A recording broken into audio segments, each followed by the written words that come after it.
Hello, welcome to the stream. I'm Video Game Pianist. And hello to those in the chat.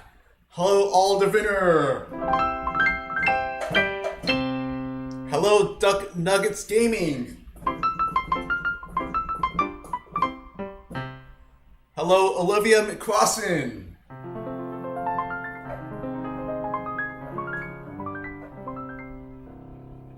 Hello, David Prodigy. Hello, Timothy McCrossin.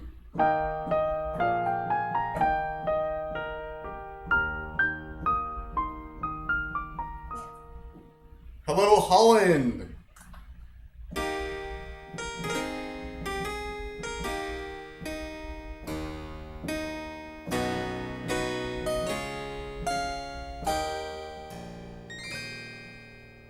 Hello, Darren W.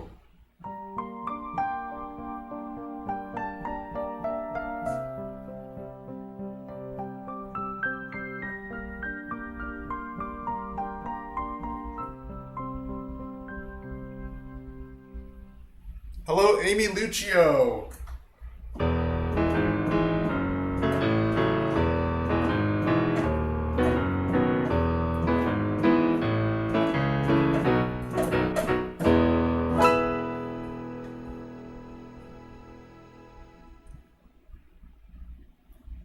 Hello, Gyro.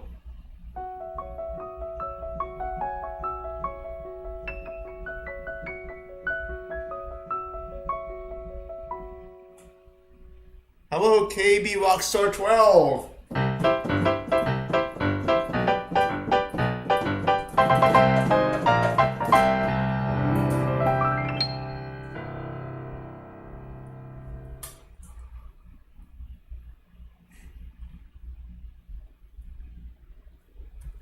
Hello, Ion.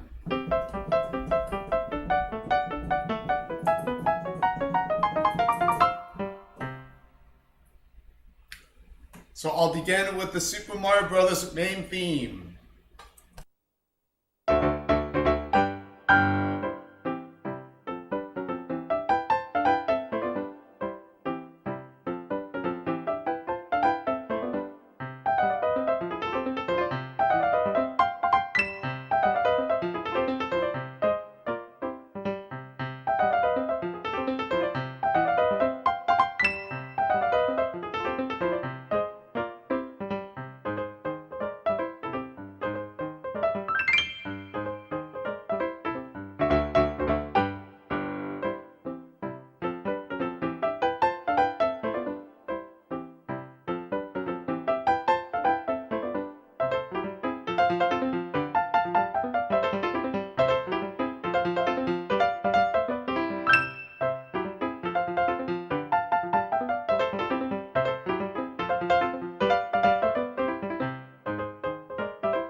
Hello, smart stuff.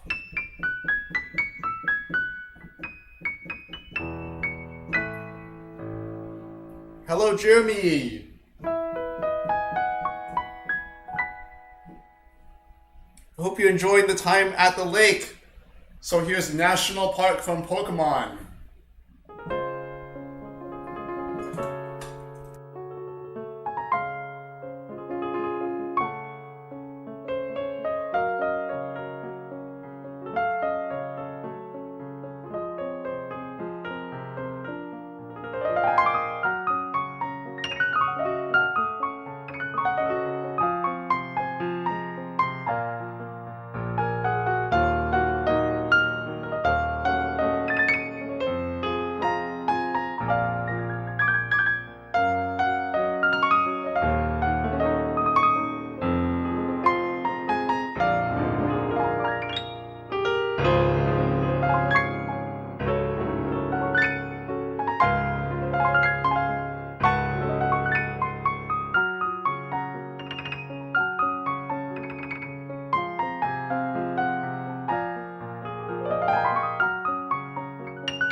Thank you. My mic is now unmuted. Hello, Absolute Zero.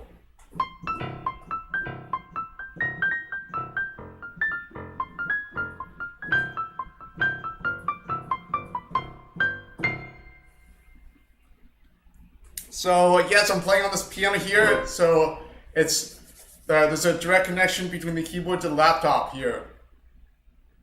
But I can play. I still have the grand piano. So I take requests to super chat and donations. Okay, so let me check if there's a request sent by KB Rockstar that I didn't play, that I didn't get to yet.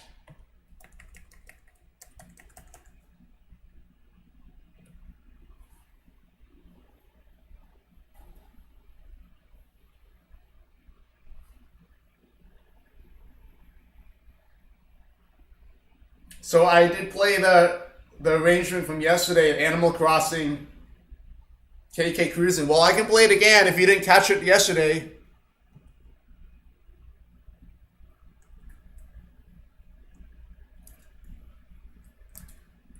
So it is 6:56 p.m. Pacific Standard Time. No worries, Ashley Walker. Welcome to the stream.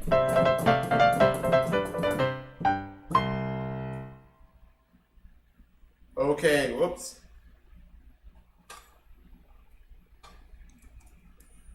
Let me adjust the settings. Open it up in the NinSheetMusic app. Because when I open it in the email app, it doesn't show the entire layout. There it goes. All right. Hello, Korgichu.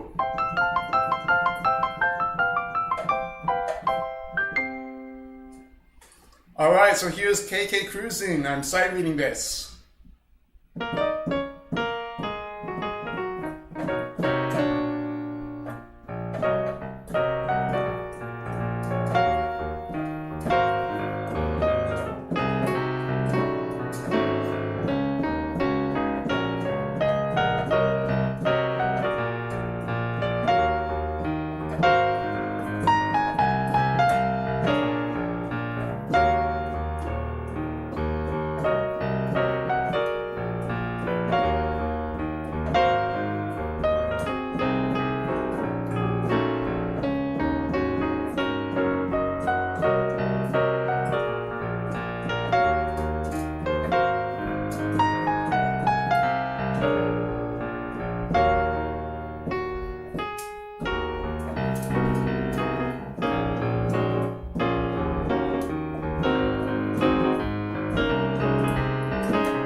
I see.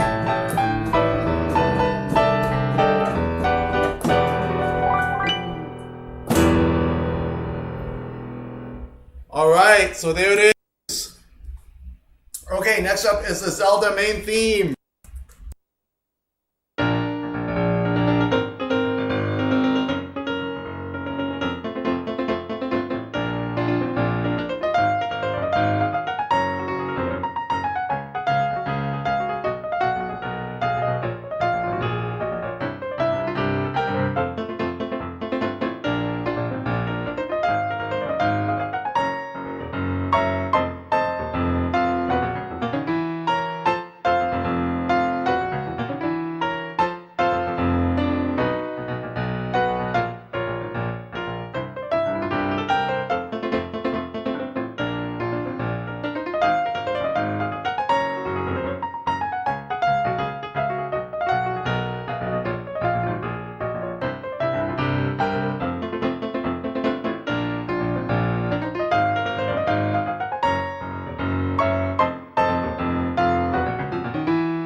Hello, Ahmed Yusuf. I haven't played piano chess yet on Twitch, so that's coming up next after the stream.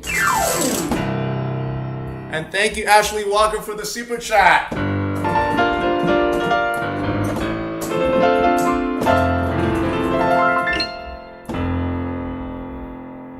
And here's the circus from Super Mario 3D World.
And yes, I saw your emails, Amy Lucio, I saw your emails. So unfortunately, I don't follow. It's up to my choice who I follow on Instagram. So please don't spam me constantly about can I follow you on Instagram. And for autograph, I'm really busy with my time. So I understand you want my autograph, but if I get it. But yes, please just don't constantly spam emails.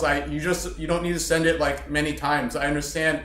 But it's just really, I'm really busy these days. So if everybody asked me to send me their autograph, I'd have nothing else to do with my time. So just please let me understand in me. So please just don't spam my emails. It's not okay for you to send me emails like constantly all the time. I appreciate your enthusiasm, but please, it's just not right if you just keep on emailing me like this. Thank you for your understanding. Thank you.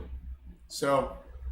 All right, Ion, that's wonderful. You're learning piano and chess, and yes, Leonard Smith, I'm really energetic because it depends on several factors. It's the magic. So, yes, so that's great, Ion, that you're learning chess. It's pretty tough. It is because it's a really competitive game. So you have to have the right strategy, you have the right training.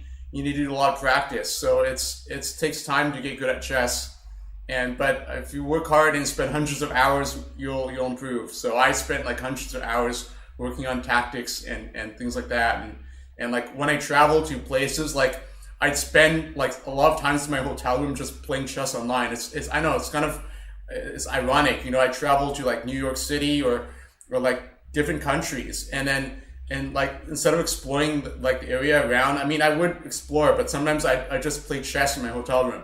So a lot of people that play chess, they have this crazy dedication to the game. Like people spend 8 hours practicing chess, or the professional chess players, they spend their almost entire day like working on chess and their openings and everything. So it is hot, Amy. Well, I hope you stay hydrated, and I hope you have air conditioning inside your room, Amy, because will help. It'll be the void in the heat. Well, I've been staying inside here. I haven't gone outside much, except maybe to exercise and run. And when I go outside, it's sometimes it's warm. So I appreciate when it's hot, because when it's too cold, then sometimes it just feels like my muscles aren't as warm when it's cold. So sometimes it's good when it's hot, but if it's too hot, then sometimes it's going to be a distraction. But just make sure you stay hydrated, and especially when the summer season is coming, there'll be a lot of hot days as well. So, hello, Koikichu. Yes, there is a tier on the Patreon for autograph, but it's a little bit, yeah. I mean, I'm. Yeah, the Patreon is, that's what I have Patreon, but it's a little bit complex. I mean, these days I'm more, I do make videos, but it's like I'm also streaming as well. So it's, I mean, that could be a way to autograph, but I mean, I don't know. It's a little complex, but yeah, thanks for bringing that up, Koikichu. Hello, Alex.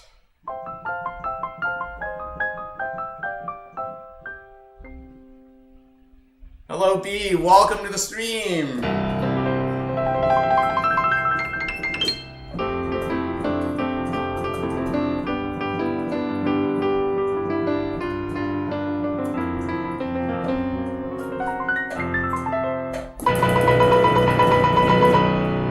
There's a lot of B's in the octave there.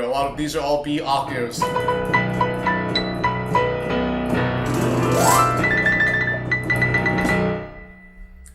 Thank you, Ashley Walker. Hello, fans. All right, so now next up, I'll play the Kirby Green Greens theme.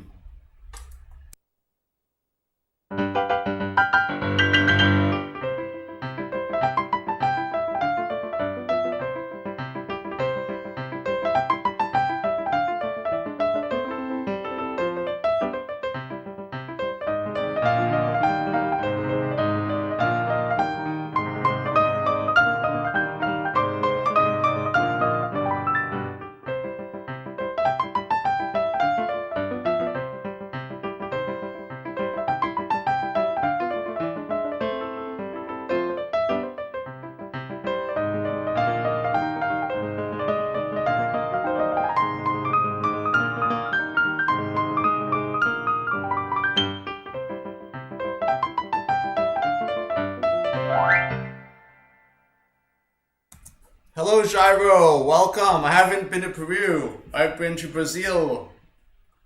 Hello. Hope you're doing well, Gyro. Hello, Stone Wolf. Welcome.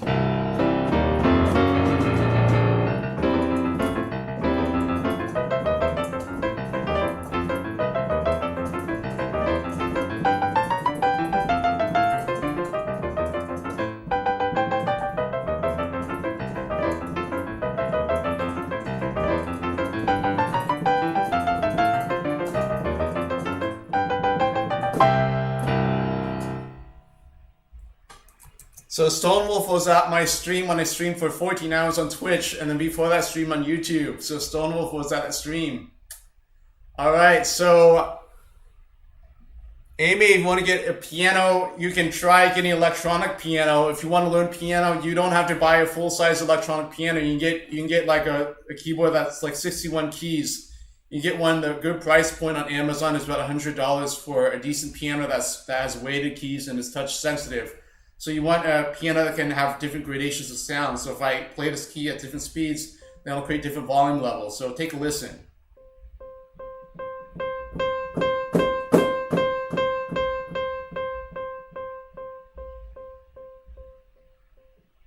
So that's a good piano that you want. And this is a Korg SP250. They've come up with a better model like SP280, I believe, that's lighter than this.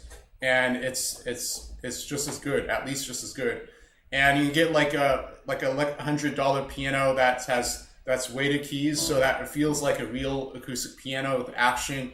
And you also get touch sensitive keys too, so that'll respond to different speeds of the keys, because the speed of the key descent will determine the volume of the sound. So if the key goes down slowly, it'll create a soft sound. If the key goes down quickly, then it creates a louder sound. So you can create soft and loud sounds.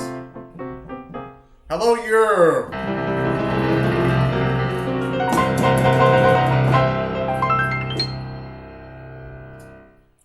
in my opinion, what's my favorite Steinway? I like the Hamburg Steinways over the New York Steinways. The Hamburg Steinways have a deeper key. Sometimes you play deeper into the keys, and that way you get more depth in the sound. And also, the Hamburg Steinways are not as bright as New York Steinways. Sometimes New York Steinways can be really shrill and bright.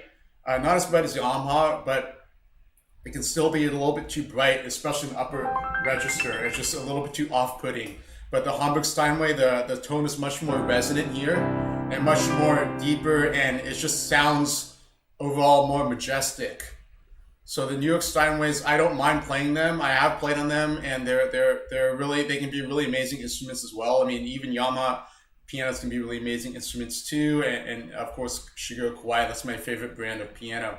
So, but Hamburg Steinway is really amazing. It can do exactly what you want to do.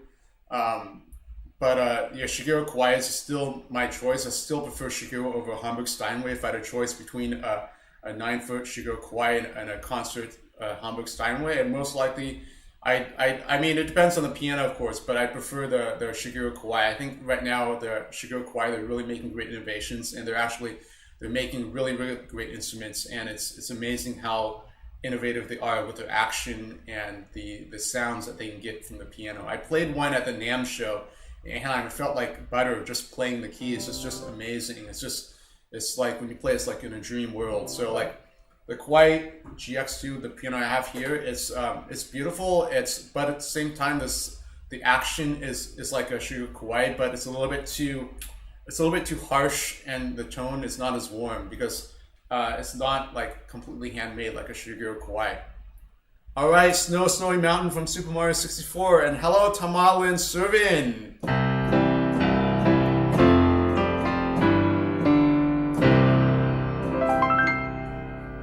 Hello Fisho Yo.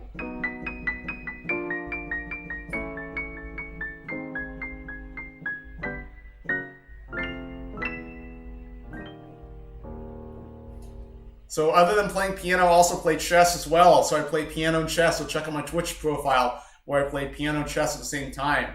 And also juggle too. So I can juggle this while talking. So as well as juggling and playing chess, I also play piano. I also memorize the digits of pi. I also like to go running. And I like to go to the beach, surfing, paddleboarding. I like cooking and things like that. So I'm also learning Tai Chi as well. So Tai Chi is a really great martial arts, promotes relaxation and meditation.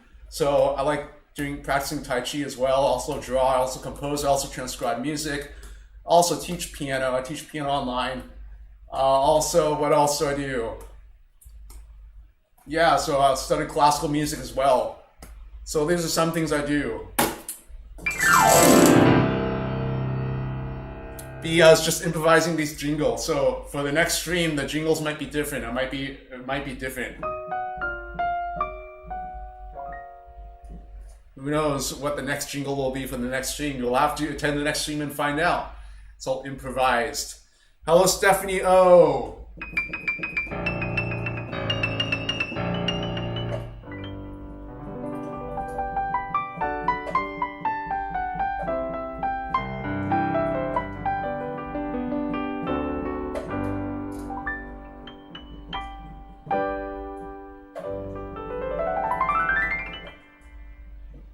Hello, Alonzo.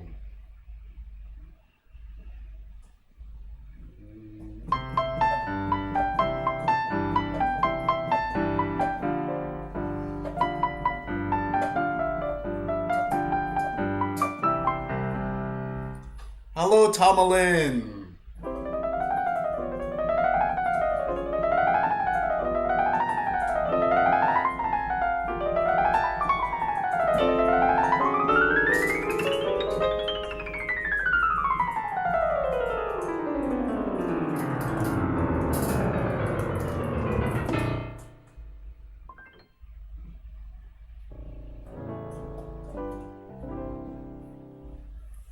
Hello, Alex Ramirez.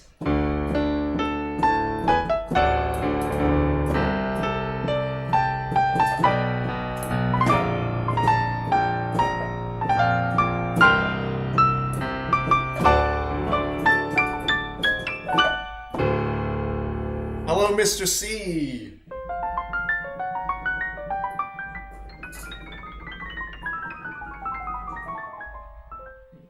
Hello, Sprinar.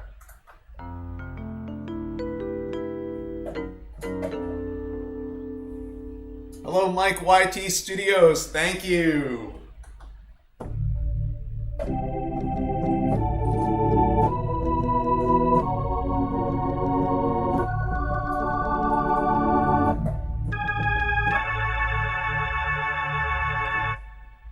And thank you, B, for the super chat.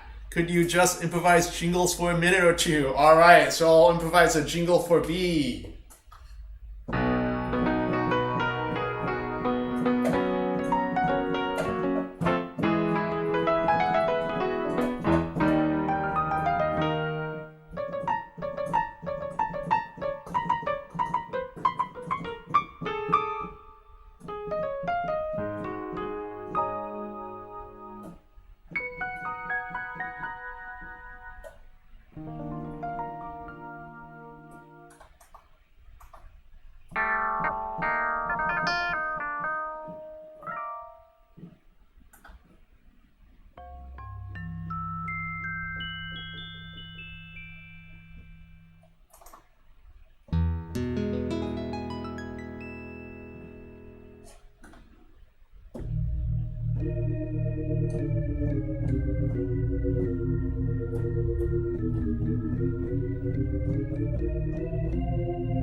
Man, you're so cool. It's like someone was making a video game character and just maxed out all the stats. Keep up the fantastic work.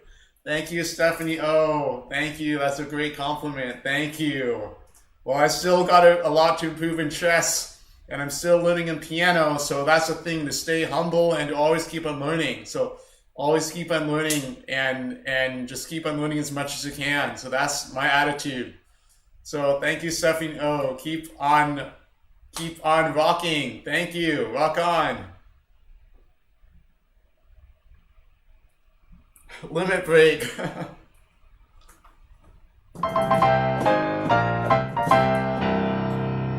KB Rockstar, yes, I have played the KK Cruising. You want me to play it again? I can play it again. It's a fun piece. Hope the lake is better. I hope it's not polluted or anything. So enjoy being outdoors. Stay safe, KB Rockstar.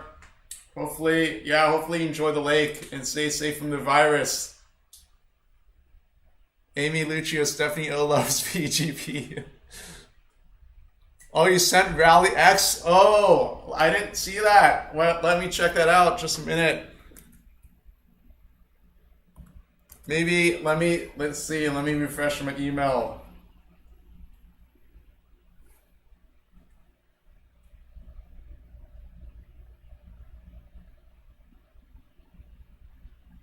No, I only have Animal Crossing. Did you send it?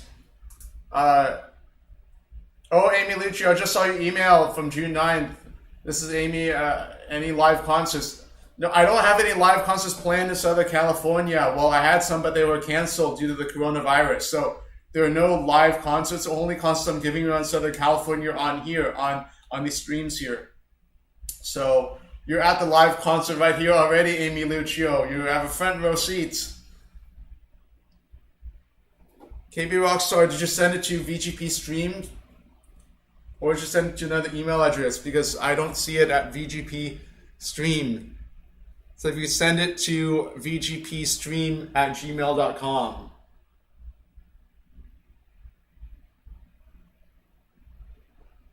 Let me check the spam folder or anything. I don't see why it would be there. Nope, it's not in the spam folder. Yeah, for some reason I don't see it.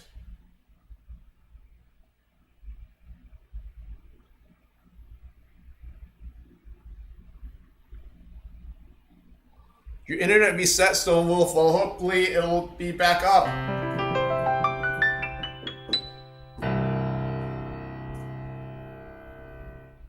Snowy Mountain, yes, Ashley Walker. I haven't forgotten about your request. All right, so here's Snowy Mountain. All right, so here's Snowy Mountain. No worries, KB Rockstar. I'll look forward to seeing the sheet music. So here's Snowy Mountain from Super Mario 64 with an improvised introduction.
Thank you, Ashley Walker.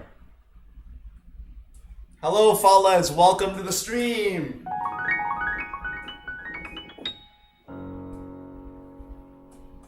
Hello, Valiant Pixel. Yes, it is getting faster.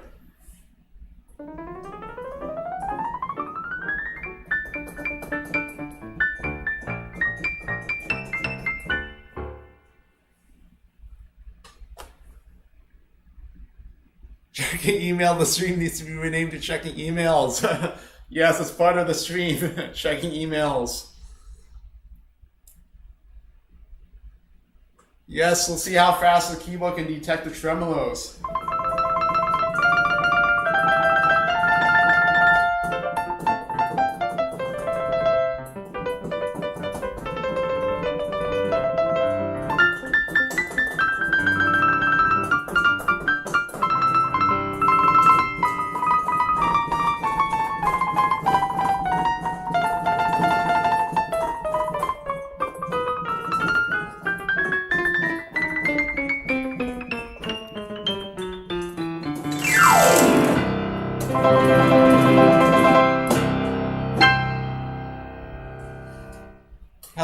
Daniel Machado Naguera. Welcome.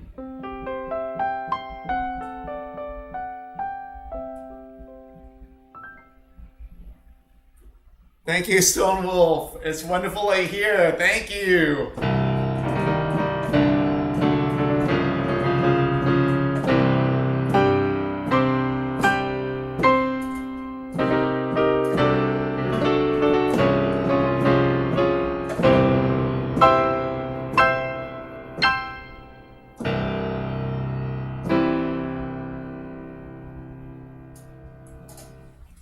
Hello, Spikes. Welcome to the stream.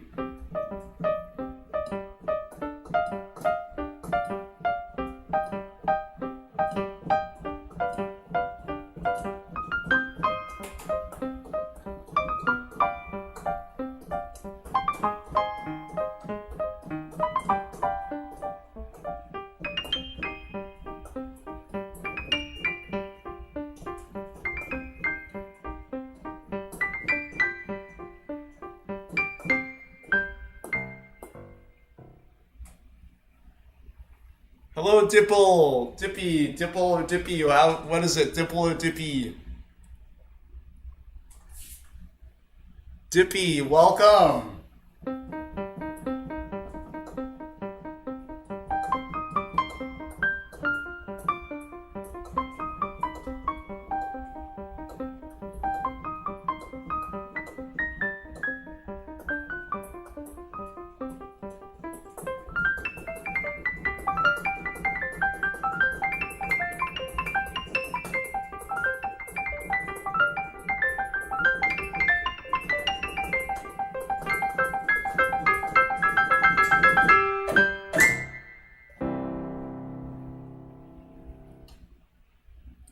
Hello, Sebastian Leisure. Welcome.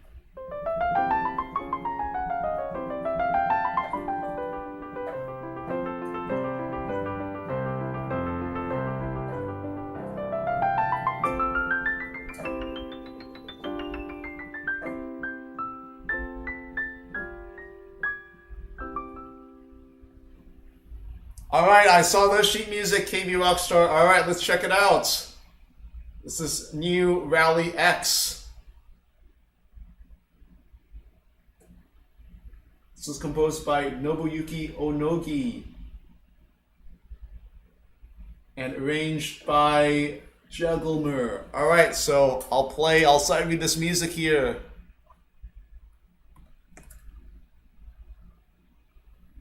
Hello, Korgichu.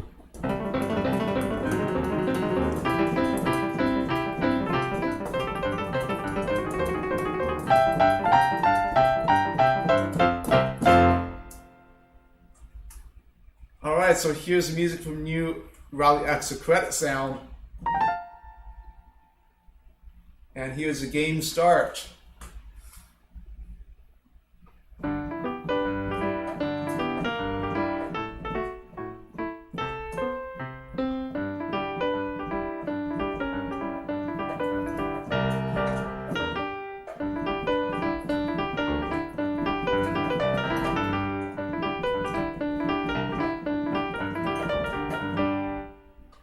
And here's the in-game music.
All right, there it is. Thank you, thank you, thank you. A fun fact, the game company that made this game made other games such as Pac-Man and Galga Namco is the name.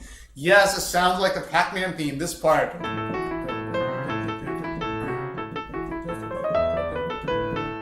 Like when they have introduction to Pac-Man, the Pac-Man are chasing each other, or like the enemies, the ghosts are chasing Pac-Man. It's actually an F major, not A major. It goes.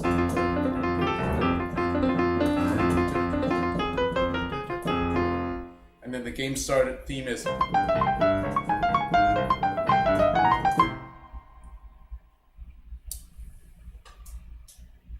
Do I have any hope to reach your level with a M Audio Hammer 88 and Keyscape or hardware KBD like Nord, etc.? So, hardware keyboard. Well, I heard of Keyscape.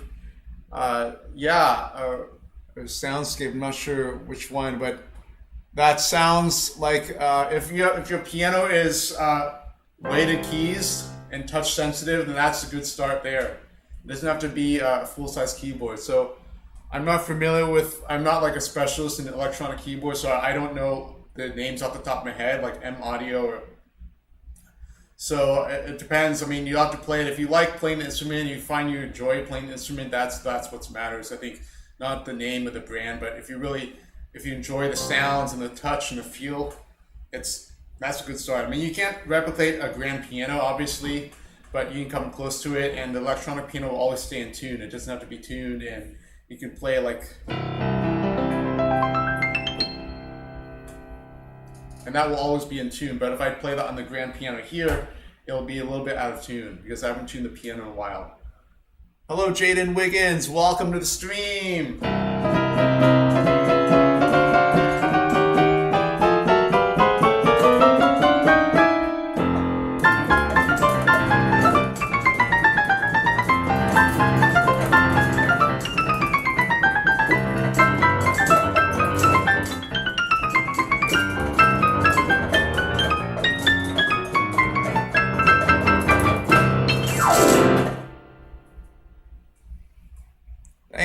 Thank you, Sebastian. Thank you for joining the stream. I enjoy, but I'm fearful sometimes. Forte staccato. Well, depends. Forte and staccato would sound like this. That doesn't sound too scary, doesn't it? So, the latency at 64 and expression. Low end $600 controller. Well, I mean, if you enjoy playing it, that's what's important. And if you like how it sounds and how it feels, that's what's important. You don't need a lot of bells and whistles. A lot of keyboards, they might have a lot of functions and a lot of buttons and knobs. Like, I don't understand how to use those types of keyboards. There's just so many functions. The functions out here are just to play piano. So if you just have that, you don't need the bells and whistles, because I think you can get a pretty good, like, professional quality piano at a price point of $750 to like $1,000 at tops. You don't need to buy like keyboards at like $2,000, $3,000 I mean, maybe those are like performing on stage and you have all these different features and synthesizers and things like that. But to play on a piano, you don't need all those features. I mean, as long as it's like touch sensitive and weighted keys, then like Yamaha keyboards are really reputable. The Korg SP pianos, they're really reputable too. So, of course, there are a lot of other pianos too. There are hybrid pianos as well, like Yamaha's hybrid pianos, where it's like their acoustic, the action is from a real piano, but the sound is produced electronically and so forth. They have that for Yamaha and Kawai as well. All right, thank you, B. I'll check out the short request. All right, so let me check the email there. And hello, Empro103. Welcome to the stream.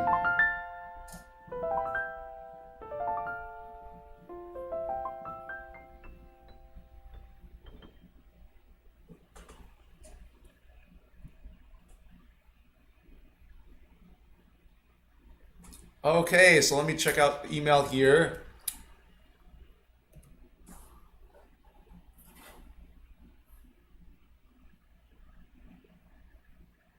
Dig Dug.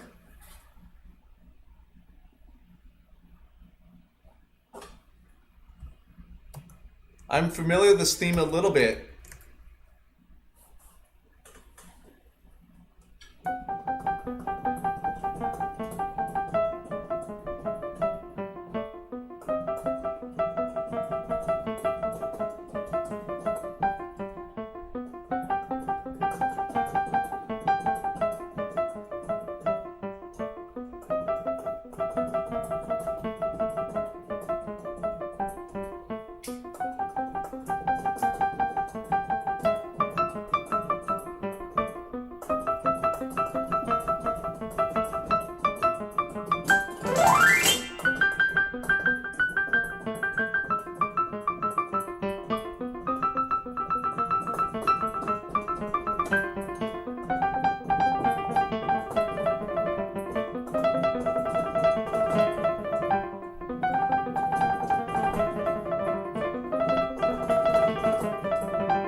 Thank you, B. Yes, it reminds me of the Super Mario Bros. 3 Overworld 2 theme with this the repeated notes.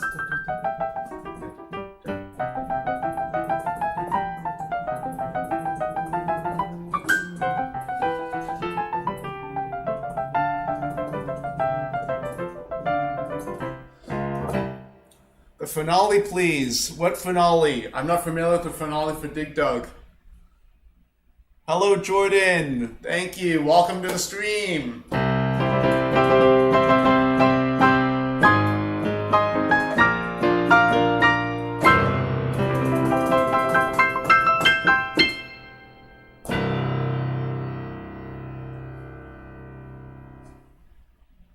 The fast ending of the legendary medley would be the Super Mario.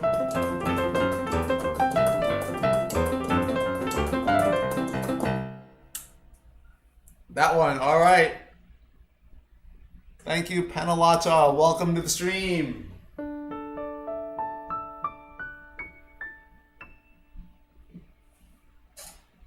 Thank you, Jordan. Thank you. Thank you. Welcome to the stream. The Dig Dug intro. I'm not familiar with the Dig Dug intro. I can listen to it a little bit and play it by ear. Dig Dug intro theme.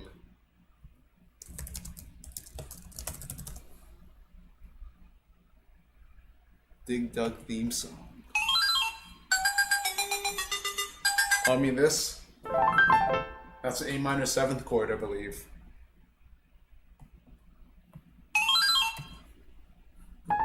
Actually with the lower chromatic neighbor at the start. G sharp A C E G E C A. And it's a little bit sharp. The piano sounds a little bit flat. It's also the piano's in tune, but the music is a little bit sharp. Secret of Mana song intro. I'm sure it sounds beautiful.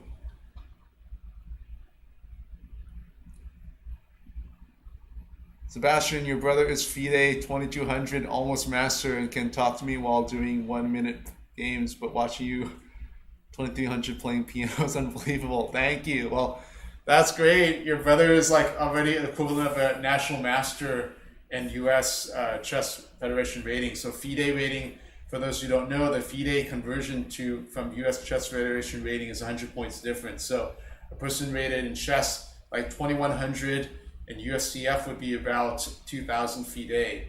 So that means your brother's rated 2200 FIDE. That means he would be the equivalent of around 2300 at the US Chess Federation, which would be 100 points above master level. So right now I'm around rated 2030. So I want to get up to 2200 USCF rating someday, and then I'll be a national master.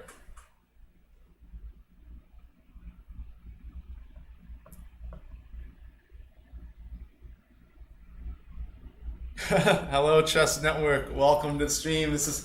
Welcome everybody. This is welcome Chess Network. This is Jerry. So check out Chess Network's YouTube channel.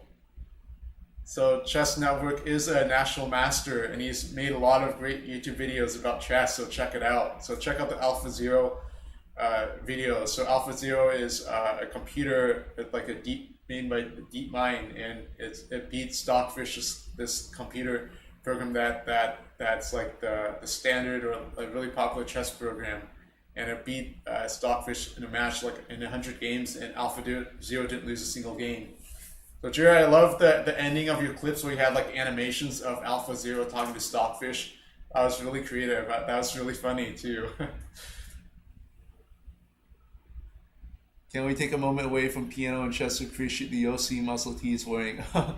Thank you, Stephanie. Oh, yeah, so there's a Yoshi muscle tee. So a while ago, I think Video Game Music Nerd, another user in the chat, he asked where I got this tee. So you can go on Google, go to Google Shopping and type in Yoshi muscle t-shirt, Yoshi tank top, and you can find it there. So Yoshi tank top, go to Google Shopping, and you can find all these different shirts here. I'll paste a link here, and you can see it's a long link. So that's the the link to Google Shopping there, so you can find all these different Yoshi shirts. So you can type in like video game tank top shirts or whatnot, and you can find a bunch of different ones. Yeah, the last words for the chess game, that's pretty funny. Yeah, that's funny. Yeah. I mean, it's amazing how AlphaZero and the learning, the deep learning, they've really come up with new ideas, or really shown like what was like thought to be the standard, like the brute force calculations, could actually be overcome with actually more sort of intelligent thinking and with less position search per second. And it's really refreshing. Like, who would have thought that this would be like the way to beat Stockfish? I mean, it's not through out calculating brute force calculations with Stockfish, but actually trying to like come up with a different approach. So like, there's even the Sesse, the supercomputer, like I believe that's in Norway. That's like Stockfish, but it calculates like goes to do like so many ply, like 30 or 40 ply really quickly. So that's amazing. Like even like AlphaZero, I'm sure could like put up a good fight against Sesse as well. I mean, it probably could beat Sesse possibly as well. So yeah, there's a lot of fascinating the times that we live in now with AlphaZero and like Leela Chess Zero. It's amazing how these chess programs they're like really competing against these computer programs that are calculating like several million positions a second. Sebastian, yeah, it is mind-blowing. It's amazing. I remember reading about the AlphaZero article when it was about like 2 years ago almost, about AlphaZero. The articles came out about AlphaZero.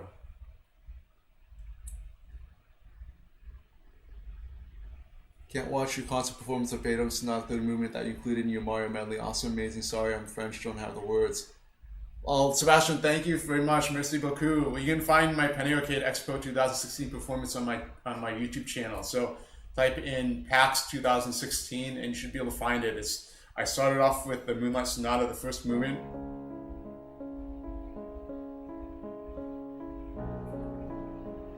And then I went to the third movement, and then I transitioned to Super Mario Beware of the Force Mushrooms from Super Mario RPG. Actually, no, I started with Super Mario RPG, then I transitioned to the Beethoven, the third movement of Moonlight Sonata. So I'll play part of Beethoven's Moonlight Sonata third movement since it's really popular. A lot of people request it.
Most difficult piece where I had to play was probably Capucin Sonata number 15.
Yes, that was Capucin Sonata number 15. So that took me over 200 hours to learn it. And I streamed part of it on Twitch. So that was when I had about like 10 concurrent viewers watching me practice Capucin Sonata. And so when I combined piano and chess, and that's when a lot of people started viewing the stream. Thank you, Ashley Walker. Thank you, Sebastian. Yes, it wasn't in my repertoire list. I mean, it still isn't technically, but I played it so many times on Twitch that I kind of practiced it as I was streaming. So now it's kind of more fluent now that I've played it many times. Thank you, B. Yes, it took many hours to learn because it's a really difficult piece. It's like 16 pages, 61 pages or so. And takes about like 23 minutes to perform. And there are a lot of notes that's hard to make sense. There's a lot of accidentals and notes that aren't like part of like a key signature that organized. So I can play part of it. It's like.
So forth. So it goes on and on like that, and the fourth movement is pretty crazy. It goes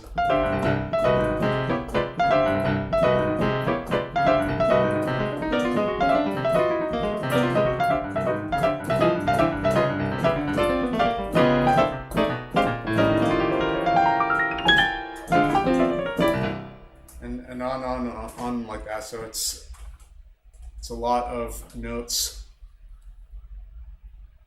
Those who study brains should pay you so much to learn how you can split it in so many different brain pillows at the same time. Yes, so somebody should study my brain, but they have to pay me a lot for them to study my brain like that. I don't know. It's just I don't know how I do it. I mean, I just play chess and piano a lot. I enjoy playing chess and piano a lot, and like I guess one day I want to practicing piano is also looking at chess and playing chess, and that's when it clicked. I was like, wow, I didn't realize like those two can go together so well. Amy Lucio, I am working on an album with a Grammy awarding producer, but right now I need funding for it. I need like $30,000. So unfortunately, money doesn't grow on trees. So I'm saving money. I mean, for album, also saving up money to upgrade my piano to Shigeru Kawai piano. So yeah, right now it's just amount of funds. So I'm that's why I'm streaming. That's one reason why I'm streaming here, right? The donations help. I'm really saving like for working the album and for the piano, upgrading the piano. So it'd be great because the recording engineer is one of my classmates from school I went to in Cleveland, and the producer, he's won 2 Grammys. 10 little brains working the things. Yeah, I mean it's I don't know, like I can juggle and play piano and play chess as well. But it's just hard to focus on the board when I'm focusing on the juggling. I mean, there's some people that can move one eye while focusing on something, like Box. I read Box can move one eye and focus on something while his other eye is stationary. So if this is where his eyes can go like just moving one eye, I can't do that. But I suppose I could juggle, play piano, and play chess at the same time. Like I'd have to use my foot to make the moves, but it would be a little more challenging to do that.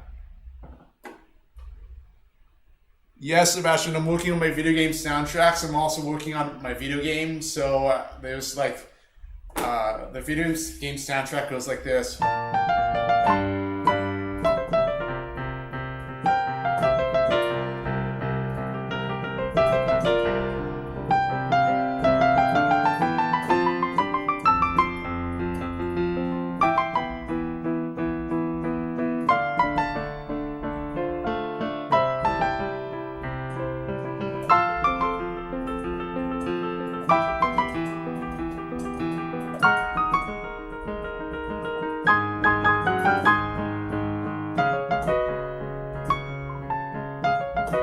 Something like that, but I'm working on that still. The main menu theme goes like this.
It sounds like Banjo-Kazooie a little bit there when it goes. We're going to the flat 2 harmony, the Neapolitan 2 harmony. He is superhuman, technically perfect, but still so heart connected. Thank you, Sebastian. Thank you very much. That's the kind of person I want to be. Thank you. Thank you so much. Well, I put a lot of hard work and time working on chess and piano, so it was like, yeah, I guess the hard work is paying off. So I in my 20s I spent a lot of time like working like on piano and chess. Again, like when I traveled, I'd spend a lot of time in my hotel room just playing chess. I mean, I go explore the area, but still I'd be like playing chess. I mean, that's something I could do at home, right? So I don't know, I mean, it depends, like piano and chess, they're both related and stuff. So it's, yeah, like you have to find a combination of, you have to find like something that you connect with and that you enjoy doing, and for streaming, you need to find something that you have an audience for as well. Because like, again, when I was streaming like on Twitch, I was streaming piano playing and I streamed chess, but when I combined them, that's when a lot of people became interested when I played piano and chess together. So it was like finding your audience for that, because it was like that combination was really like made people interested in the stream. What age is it too late to learn piano or a musical instrument? Well, it's never really too late to learn piano or a musical instrument. It's basically if you need time, resources, and effort. Basically those three factors. So if you have time, resources, like to take lessons, you have effort to practice every day, and you work consistently, then you'll improve. So that's the idea. So that's if you have time, resources, and effort, and if you combine those, then that will lead you to success. So like learning a musical instrument or piano is like learning a language. You need to train your brain as well as your hand when you're playing an instrument, because it's not enough to train your fingers. If you just do this,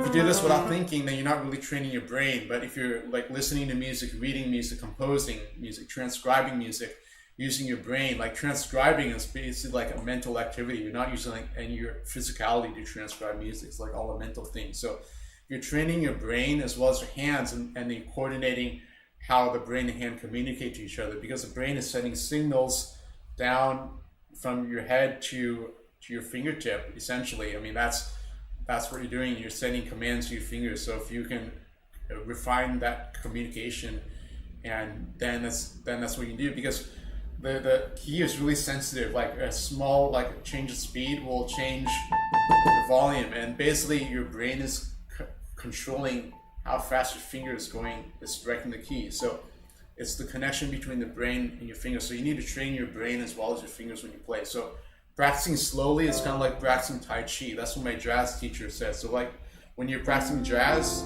and practicing slowly, you're not only listening to the harmony, but everything is in slow motion, so you can aware everything what you're doing mentally as well as physically. Because my right hand is actually doing two different functions. My right hand is playing the melody with my third, fourth, and fifth fingers, and then these two fingers are playing the harmonies as well. So it's like I have like three hands I have to use.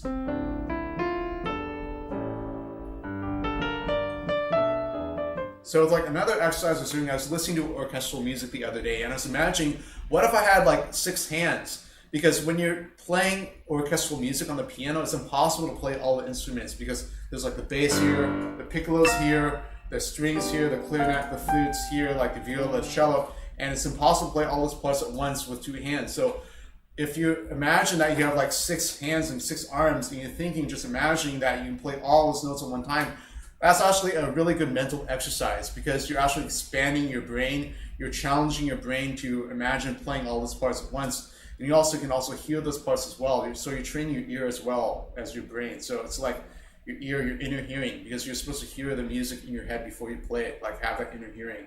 So if you imagine that you have 6 hands and 6 arms, kind of like that character in Spirited Away, that person that looks like an octopus and is like controlling all those like different knobs in Spirited Away. Or yeah, I think it's in Spirited Away. Yeah, it's that person that's pulling all those knobs. So if you imagine that you have like 6 or 8 different arms and hands and playing the piano, then it's like a good way to challenge yourself, because then it's like, then when you just go back to playing 2 hands, it might be easier. But it's still actually really hard to play 2 hands. Hello, Fish Oreo.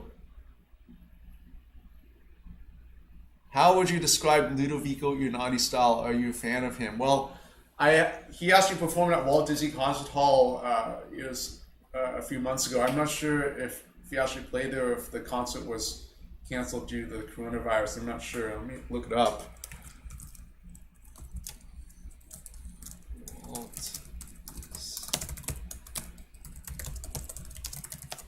Because I've heard some of his music. Yeah, it was in 2009. It was last year. Well, no, June 16th. Ludovico Einaudi makes Walt Disney Concert debut on June 16th. Yeah, that's June 16th, 2009, in last year. So, because I can literally walk to the concert hall in 5 minutes. I can walk from my apartment to my seat in the hall like in 7 minutes. So it's like, it feels like the concert hall is like a backyard. I actually feel really comfortable sitting in the concert hall. But Ludovico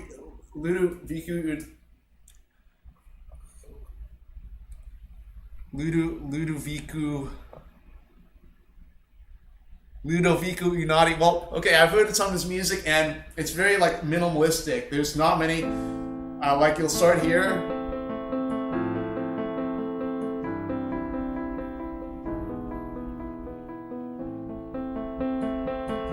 And okay, that's fine. I mean, it's like he finds a chord progression, then he falls in love with it, and then he kind of improvises around it. So that gives like you can come up with so many infinite number of harmonic progressions. Like even I could come up with like something like on the spot, like something like.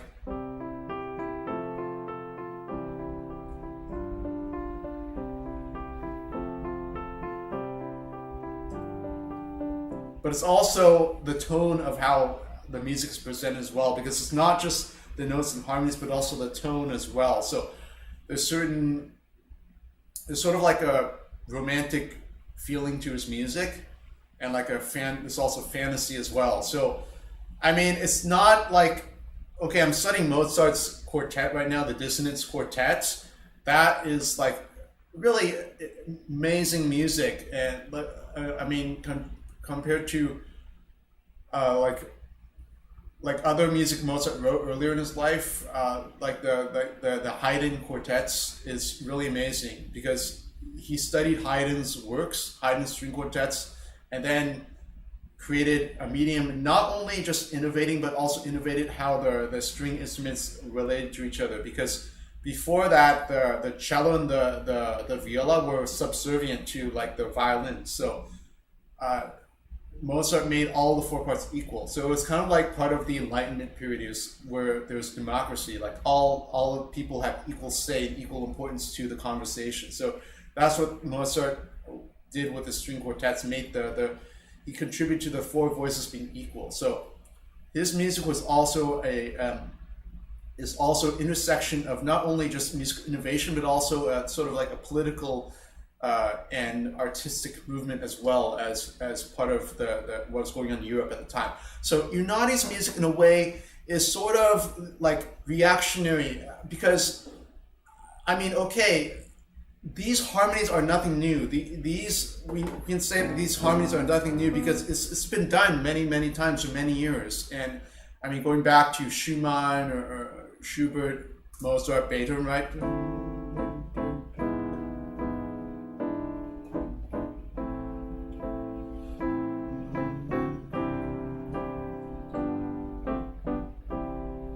Okay, this is Beethoven, right? Very simple chord progression, but how it's presented and the story it tells is also what also counts too. So in a way, if you look at music history in the past 100 years, there's been a lot of chaos. Like people would be composing like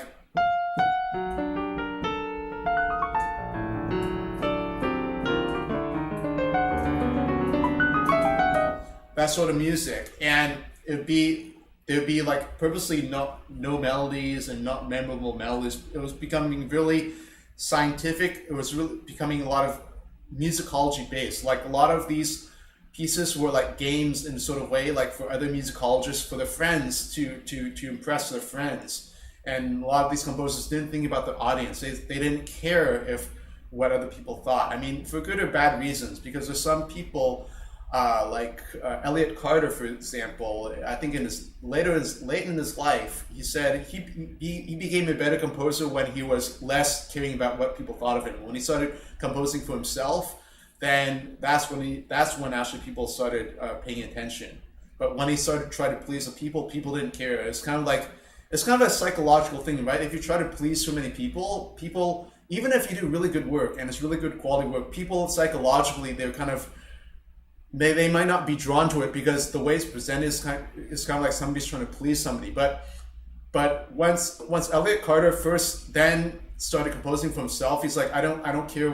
I mean, I'm paraphrasing, but he says, I mean, I read something where he said I didn't care about like what people thought of his compositions. That's when people actually started paying attention to him. So he actually was drawing people in when he didn't compose for other people. Same with other pianists. Like I think Martha Argerich, sometimes she says like when I believe she said like she plays for herself sometimes on stage. Like she doesn't play for the audience. She just like plays for herself, and like that's how her playing is so intimate and draws people in, and like it's so magical.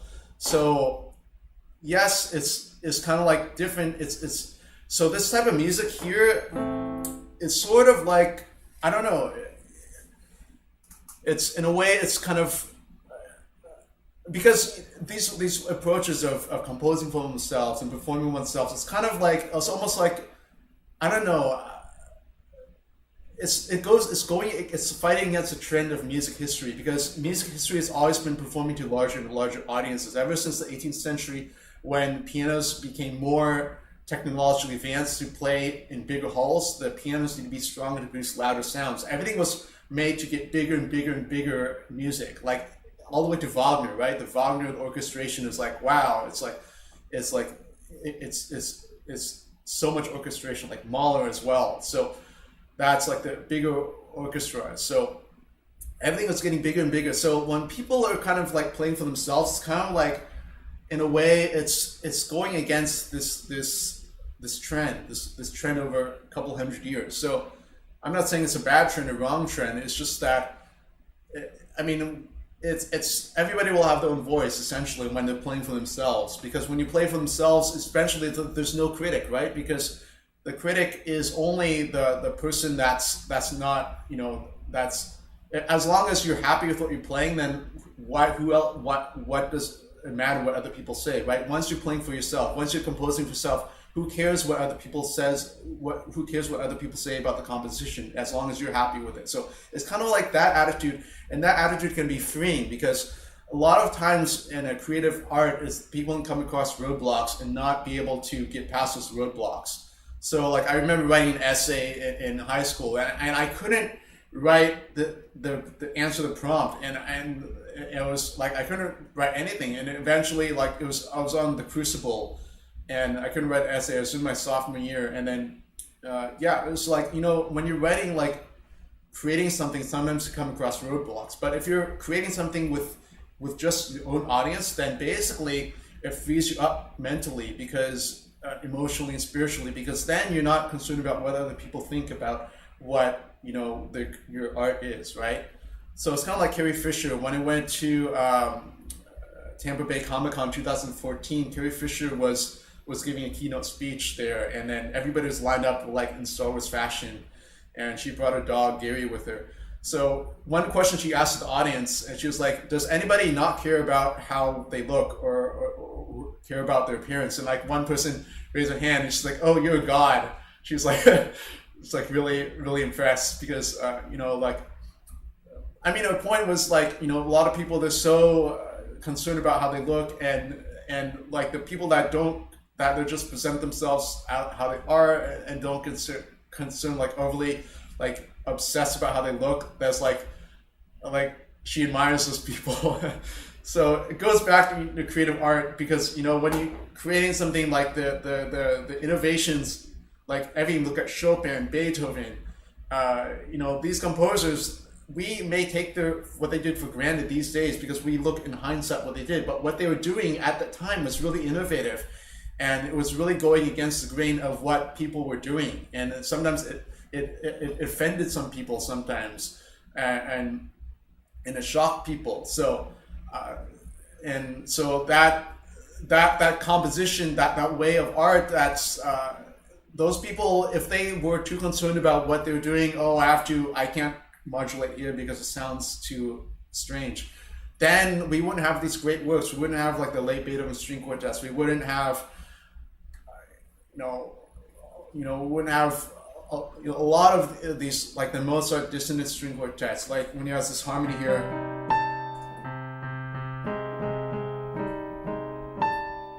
this harmony here in the opening, and then when it resolves this chromatic ascent, it sounds really strange even to our modern ears today. It's really strange what Mozart's doing here, and it's you know, if he was self-conscious and think about what he's doing, then it would be a little bit too. We wouldn't have that work of art, because a lot of these works of art, I believe that they were made without self-consciousness, because I think when somebody becomes too self-conscious about what they're doing, it actually messes up their flow, because a lot of these, from my experience, my belief is that when you have when you become too self-conscious, it messes up improvisation, it messes up composing. So that's why, like, I don't like, it's like that's why some people they don't like being disturbed when they're creating, and they don't share the creative process, because then it kind of like there's like superstitions that artists have, and I have my own superstitions too. Like I don't trim my fingernails the day I perform, or I turn off my phone. I don't want to be contacted to social media or any social excitement the day I perform. I don't like eating a heavy meal before I perform, and things like that. A lot of these other superstitions as well. I mean, some people eat a banana before they perform so they don't become as nervous. I mean, there's all these different superstitions, and even for chess players, some chess players they only like playing with a certain pen. Or Sam Shanklin, he wants to wear his blue shirt, right? Well, like the U.S. Chess Championships, he credited his wins to like wearing a blue shirt, and like yeah. So I mean, all these superstitions, they may or may not have influence, but at least it helps the person cling on to something that, okay, I have this working for me, and that actually can help them as well. It's because it's a psychological trick when you feel like you have some control over your environment. Because when you perform on stage, right, it's the environment is completely out of control sometimes. The temperature, the humidity, how many people there are in the audience, how much time you had to warm up on stage, how much time you had to test out the piano, things like that. If somebody's cell phone goes off in the audience, or somebody uses flash photography, all these different aspects can throw a performer off. And I mean, okay, some chess players, my chess teacher Jack Peters said he trained himself so that he's not disturbed by like these like noise disruptions and anything. And I'm sure like a lot of chess players, professional chess players, have done that as well. It's amazing, because you think like a lot of performing artists you see in these videos where their cell phone goes off and then like they stop the performance, and then it's like people are disrupted by that. So I mean, there's some things, like one time I was playing a performance and somebody's ear, it seemed like somebody's hearing aid went off. It was buzzing this really high pitched sound, and then like it was really noticeable, like in the hall, it was really noticeable, like this high pitched sound. So I mean, I just kept on playing, but it kind of disturbed me a little bit because it was unusual. I was wondering like, what is this sound? The 10-minute long music rant we didn't know we wanted. Well, I just have a lot of energy. I just want to get out these thoughts because, I've a lot of these thoughts here. So I hope you're enjoying this. It's very fascinating how that kind of mathematical detail versus emotion is always prominent across history. There's always the fight between skill for the sake, skill versus skill for making people feel. So yes, David DP, and welcome to the stream.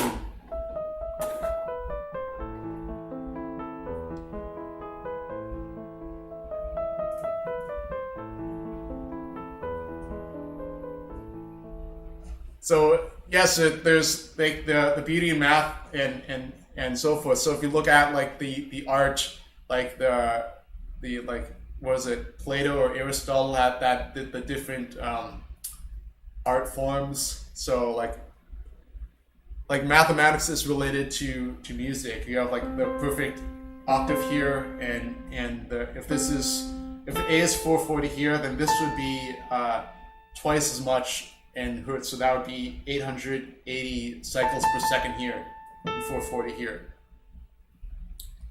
So yes, there's a connection between math and art, and skill for the sake of skill and skill for making people feel. Yeah, so I mean, for piano, there's a lot of pianists that just develop that dexterity, and they'll do all these finger exercises. And I mean, okay, they become like a fantastic, amazing pianist because they can play like with a lot of dexterity, and it sounds like you put like really difficult music in front of them, they can play it. Yes, okay, there are these people, but in my opinion, and sometimes I feel that type of playing doesn't move me. I'm not going to name pianists, but I like that type of playing. It kind of turns me off because it's like it's apparent that you're just trying to show your skill and dexterity, but it's not really getting to the heart of the music. And now that's very subjective, of course. But like, how you determine what's the truth in music? I'm all trying to find the truth in music and truth in chess as well. It's like trying to find the truth. So, and these days, sometimes it's hard to find the truth. I mean, look. So, but that's the idea. Thank you, Jerry. Yes, it's kind of my perspective as a chess player too, because when I play chess, it kind of has changed my personality. I mean, I feel like, I'm not saying it's a bad thing, but I feel like when I have studied chess, it actually has had just as much influence on my personality as music has. So like in the past like 6 years when I studied chess, I feel like my personality has changed. I mean, like they say like chess masters are more introverted in general, and I suppose like, you know, like there's a saying like Bobby Fischer was always friendly to chess players. I kind of understand that sentiment. Like I think chess players, they kind of understand each other, that aspect.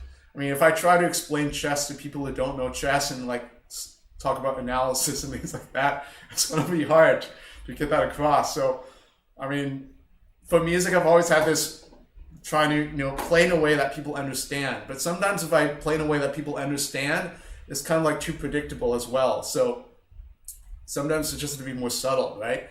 So, but then there are also the elitists who try to, you know, they'll play something that's so subtle, like the art subtilier, for example. That's an extreme example where people would compose like in circles and like in images, and the art will be like so subtle that they're like when you play something like that's really great because of the slight like half step in the middle of the phrase that change. Like if you play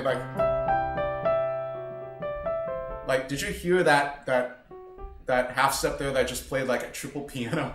That's kind of like similar like to what the art subtilier was doing. They'd play like they add all these subtle things that like if people listen casually they wouldn't pick it up, but it was like for like a small group, like for people that were really obsessed, really into that subtle art. Could you play Ultimate Show from Super Paper Mario? I have sent the sheets. Also, there is a repertoire request before mine. All right, B, thank you. All right, thank you.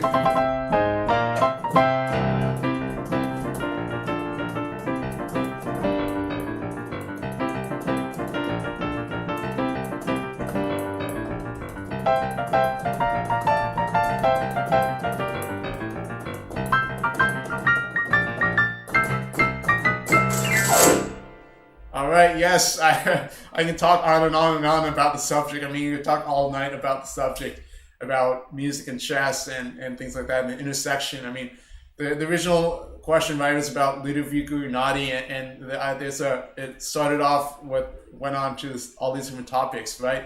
Essentially, about Ludovico Einaudi's music is basically, it's kind of like a commentary on music as well, like Stravinsky. Stravinsky wrote music to commentate on other music. So in a way, all this music is like commentating on other music that's been composed. Because I believe if everybody composed something like this,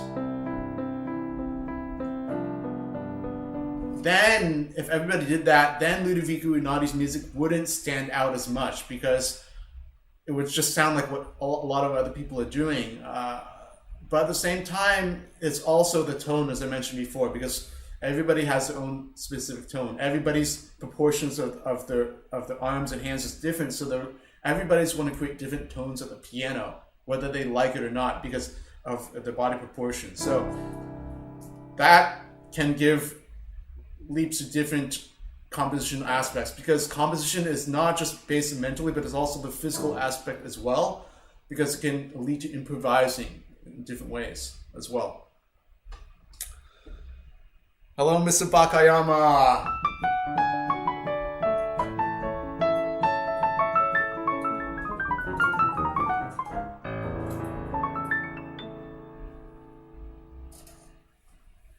All right, so let's check out the request here. Thank you for your patience. So let's get back to the request. So that's the idea. I mean, I can go on and on and on about this, but it's, you know, it takes it. Yeah, it's never ending, and it's never ending. And yes, I want to respond to what people are saying, but it's just going to continue with more comments, and then I'm going to say more, and then Chad is going to say more, and then I'm going to say more, and then it's just, we're going to talk about this more and more and more, like piano and chess, the intersection. Ideally, it goes back to intersections of art and technology, or art and other art. All right, so let's go on to the requests here. So I'm scrolling up here.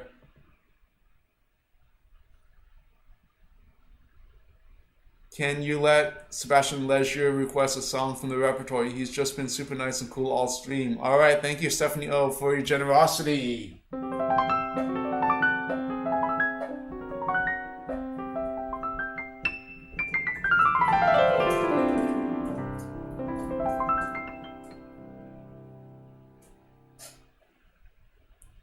All right, Sebastian, let's see, what do you request? And you may wonder why I have this green light here. I'm trying to reset my circadian rhythms. Amy Lucio, I'm on the West Coast here. Actually, I'm getting a little bit tired talking so much, so in the next stream I might not be so upbeat because all this talking tires me out a little bit.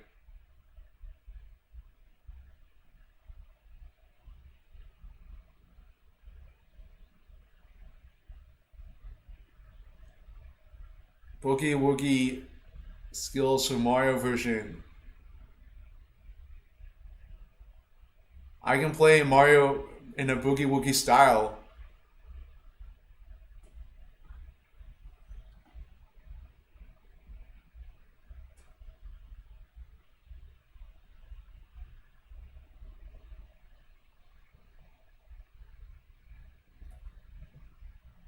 Alright, so I can play Mario in a Boogie Woogie style. So let me think which Mario piece. Well, there are a lot of birds just flying through the window here, like 100 birds.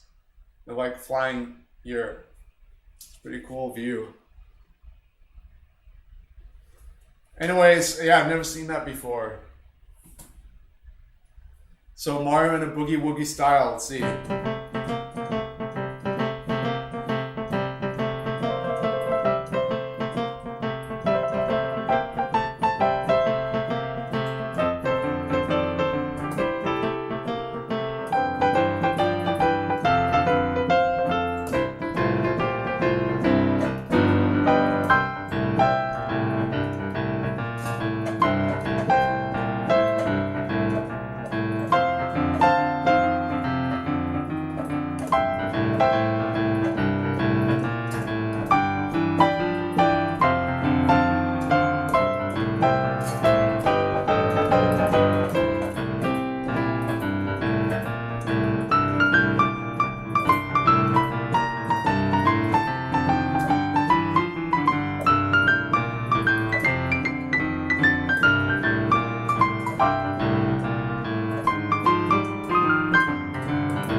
Thank you. So that was the Boogie Woogie on the Super Mario theme, Super Mario Bros. 2 ending theme, Super Mario 64 Dire Dire Docks, and then Mario or Luigi Circuit from Mario Kart Double Dash.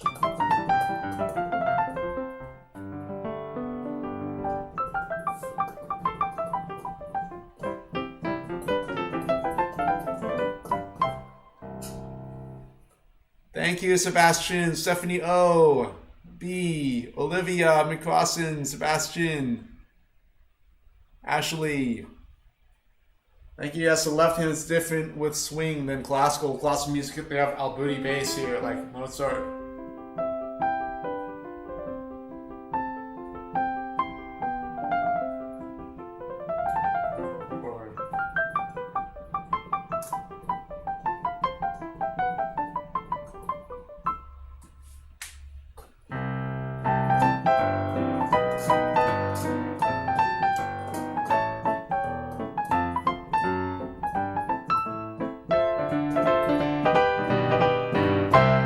Yeah, the Boogie Woogie has more like an earthy feel to it because the chords in root position, they're not inverted. So everything is based on the root here. So it's like you can pound out the key within reason, of course, and it won't sound like ugly. But if you play this type of playing in Beethoven, people are like, that sounds horrible. Like, how dare you play the piano like that?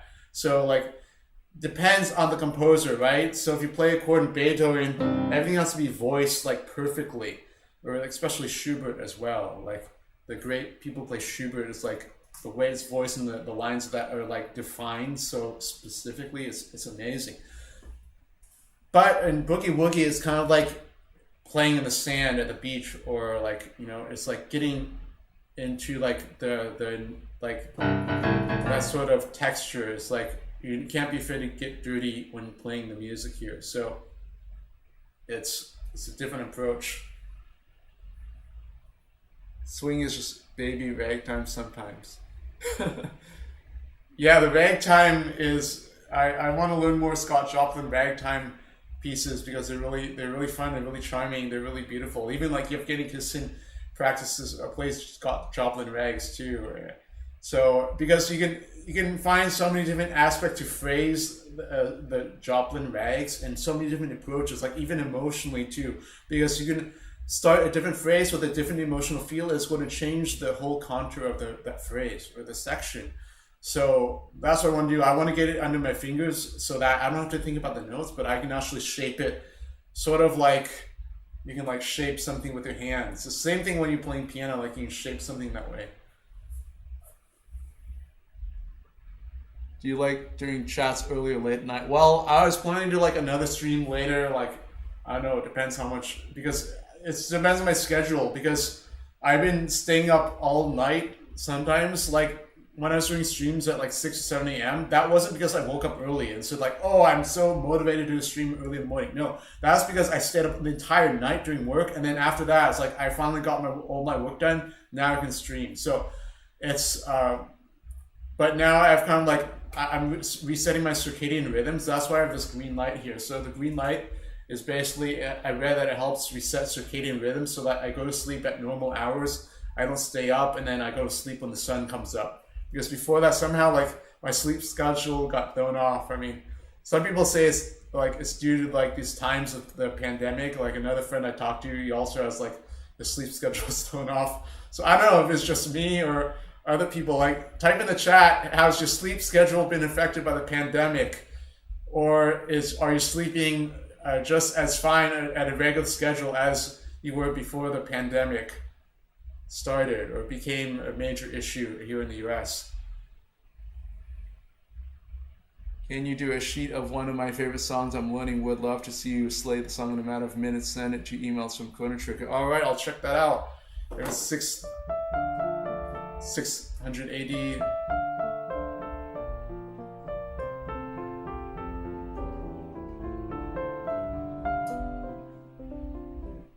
I'm familiar with that piece a little bit, and also a little bit of the Chrono Trigger main theme. That's silly, just lay down and drink a hot beverage at a set time. Well, I drink tea and I drink miso soup. Maybe I should drink more miso soup or something.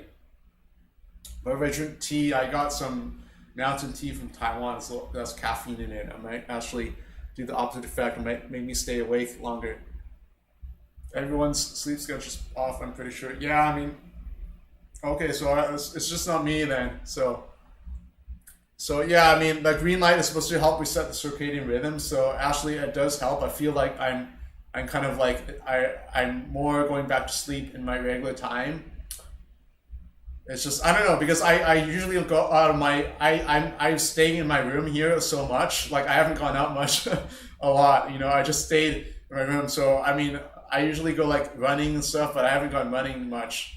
I mean, some of my friends, they went to the beach. I mean, I'm not sure if it's open. I think it's open. Yeah. So yeah, I mean, it'd be great to go to the beach and relax and just go to the ocean, get those positive ions or negative ions. I think it's negative ions. I think the negative ions are good. The positive ions are bad. Negative ions beach. Let me research that. Yes, negative ions. So you know there's such thing as negative ions and positive ions in the air. Like, apparently air conditioning has a lot of positive ions. It's not good, like to be around air conditioning too much. So like negative ions are more like at the beach. They actually like promote better energy. Thank you, Jordan M. Holloway.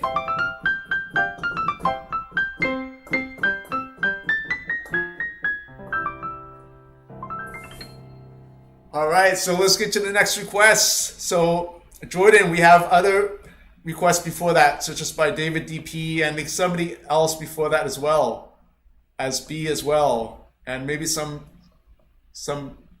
All right, all right. So after 70O's super chat, I'm playing a Boogie Woogie for Sebastian. Here is B's super chat. Can you play Ultimate Show from Super Paper Mario? I have sent the sheets. Also, there's a repertoire request before mine. All right. So let's get to B's super chat request. All right.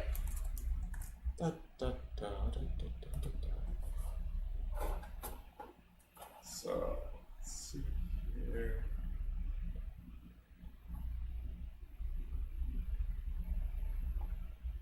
Oh, Koikichu as well. Wait, not Koikichu. Coco Melon TV. Coco Melon TV. When did you make a request? I think I skipped the request by Coco Melon. What is this? Google Chrome.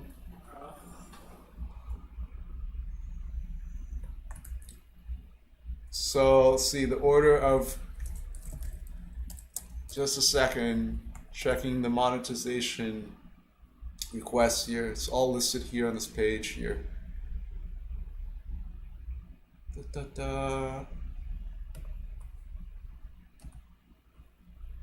So actually, I don't see who sent the musescore. Who's Coco Melon TV? Because I don't know who that is.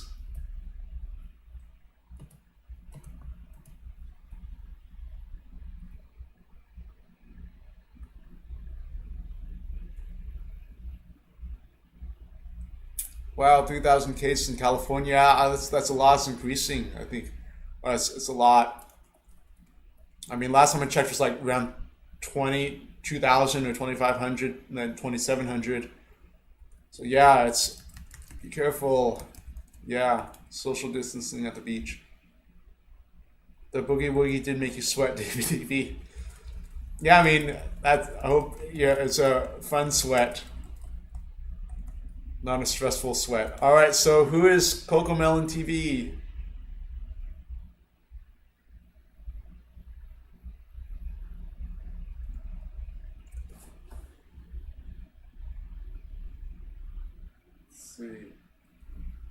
Let's see what the music is. If not, I'll go to the next request. This is Beautiful Birthday, Raise Soylin.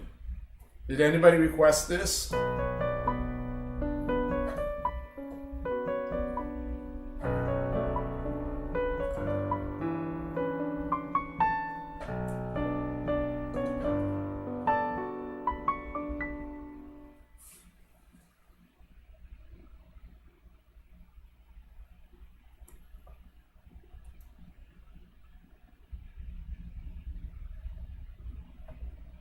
Just like a workout. All right, sounds good.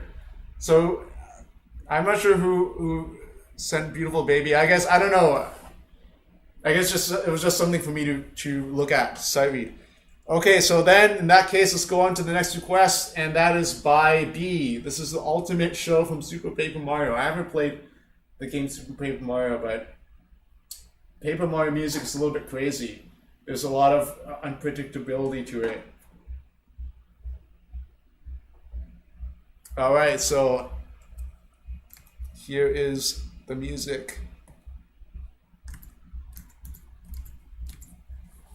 Neither have I, but I love the song. All right, cool.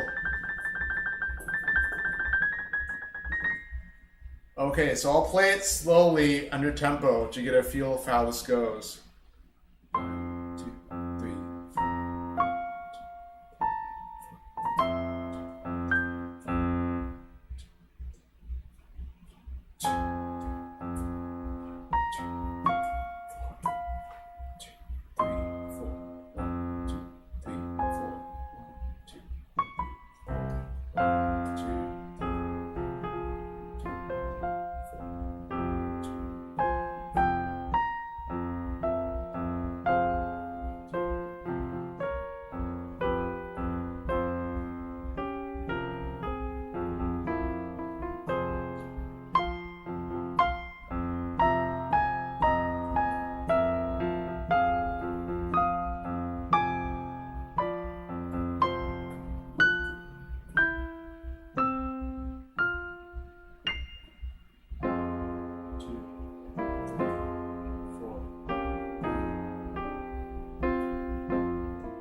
Patient.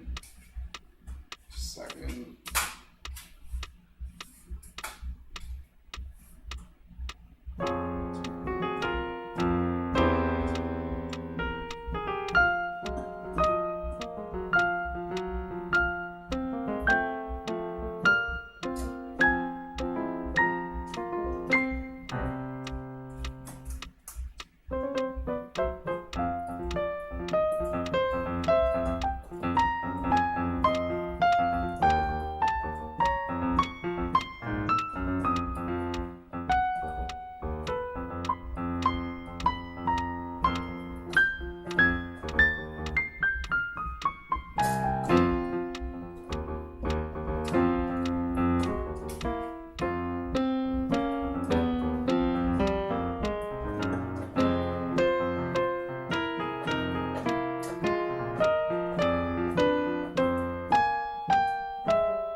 I'll play once more with the metronome. How do you like it, B? The final show from Super Paper Mario. Hello, Aaron Chipman!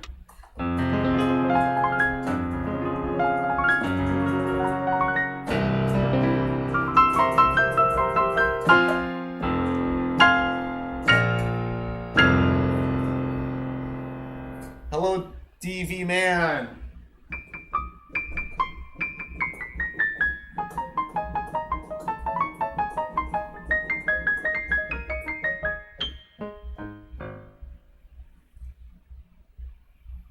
Hello, David Herrera.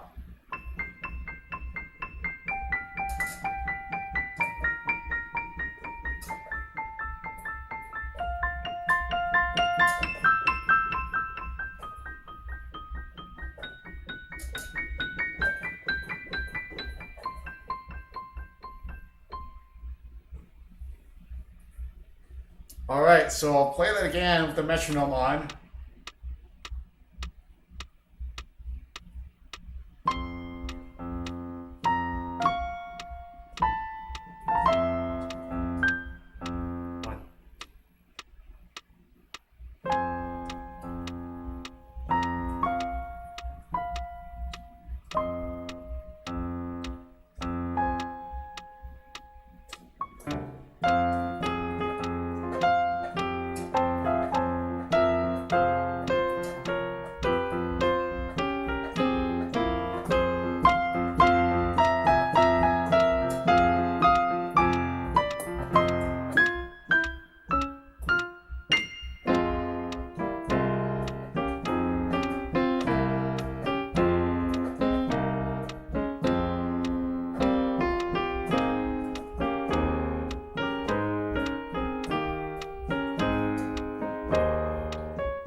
Yes, the left hand is unconventional.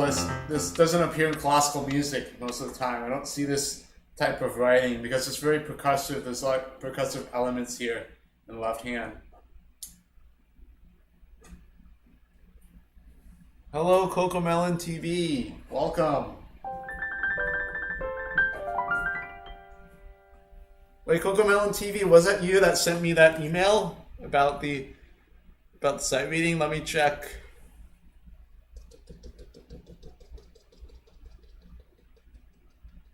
Yeah, Cocomelon TV, that's sent by you, Cocomelon TV. So anyways, for me to do sight reading requests, I have to do a donation. It's up to you.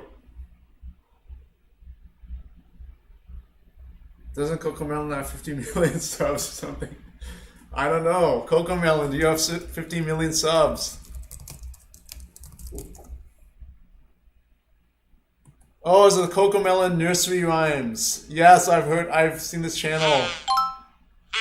Wait, is that you, Cocomelon?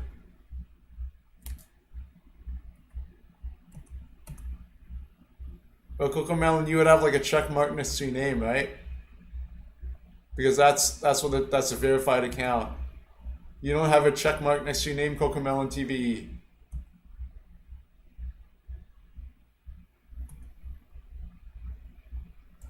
Sebastian, I would need at least 1 or 2 days to somewhat play correctly one of these pages. Well, it's about, you have to parse it out and play it slowly. And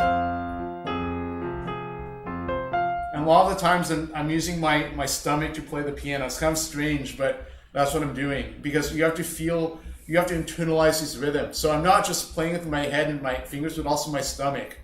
And also Horowitz said that too, like when you play piano, you have to play from your stomach, your gut, like that, because that's where your emotions are, right? A lot of people, they feel emotions in the stomach, not in their head. Like when you say like trust your gut feeling or listen to what your gut is saying, it's your gut's here, it's not here. So it's about, you have to play from your stomach sometimes. So it's like I'm playing all these rhythms like da di da da da da di da di da da da da di da di da da da di da di. I'm feeling the harmonies as well, because if you just feel the rhythms, da da di da da di da di da da da di da di da da da di da da, then it's not going to be very emotional. But if you feel the harmonies but not the rhythms, and the rhythm's going to be distorted. So you have to express the rhythm and you have to express the rhythm and the harmonies and emotions at the same time, and how it intersects.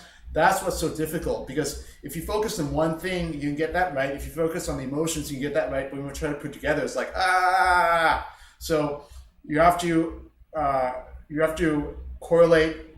You have to coordinate those two together. So that's what's tricky about it. Yeah, and also you don't know how the song goes beforehand. It's extra difficult.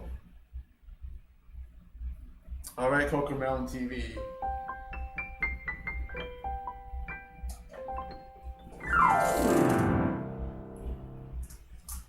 All right, so now I'll play it at a faster tempo a little bit.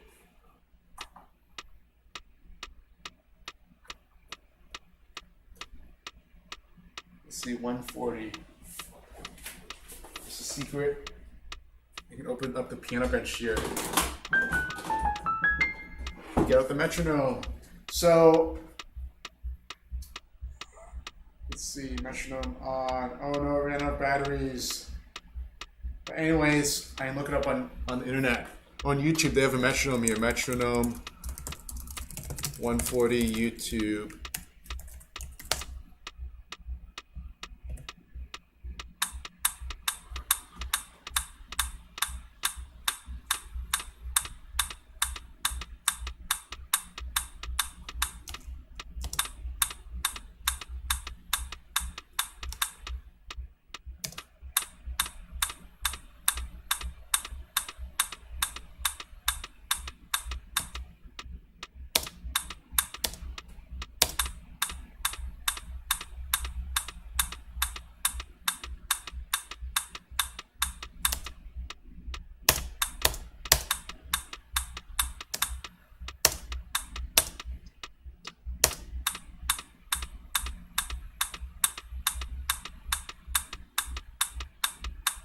Okay, this is about 140. It's about 140 approximate. But then, and 2 lines later, it's at 150. Well, it goes from 140 to 150. I'll make it like 145 then. Okay, here it goes.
Thank you, B.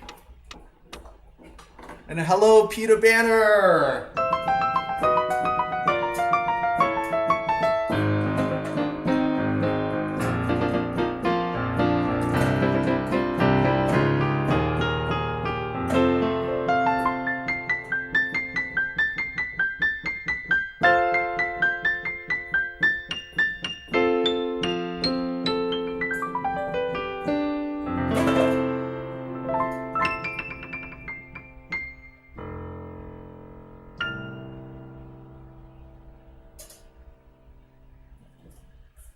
Thank you.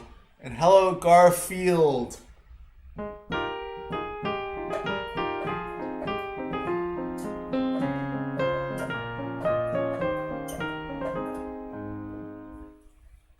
Hello, Tuto Complete.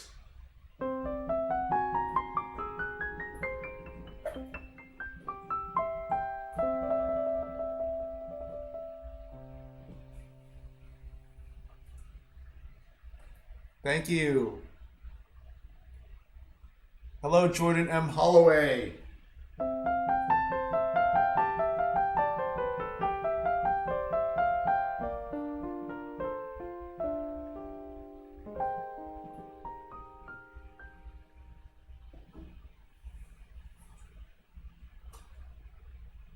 Thank you. So that was sight reading.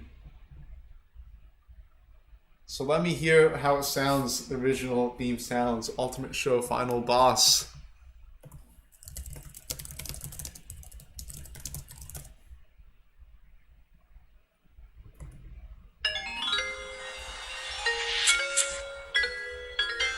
Those vibes.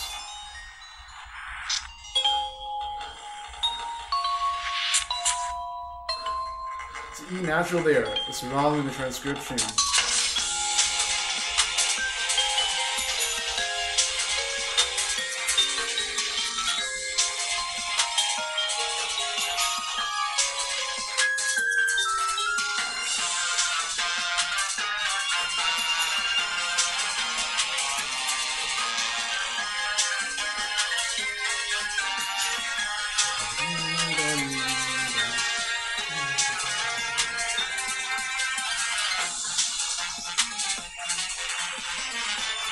Oh, okay, so melody now is rushing in here.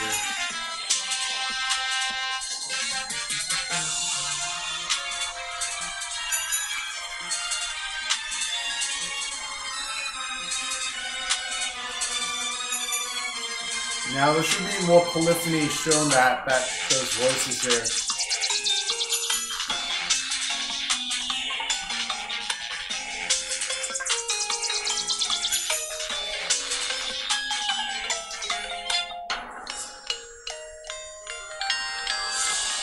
There should be some sort of crescendo there.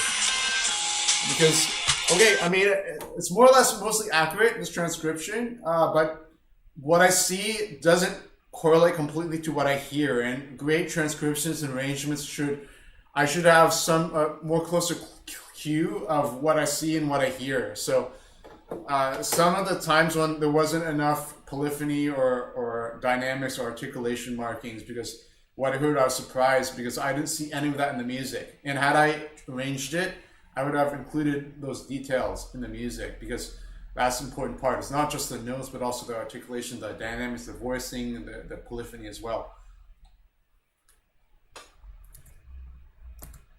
All right, so, but it's a fun theme overall. I could play it with the vibe sound. For one, I'll play it again with the sound, with the vibes instrument.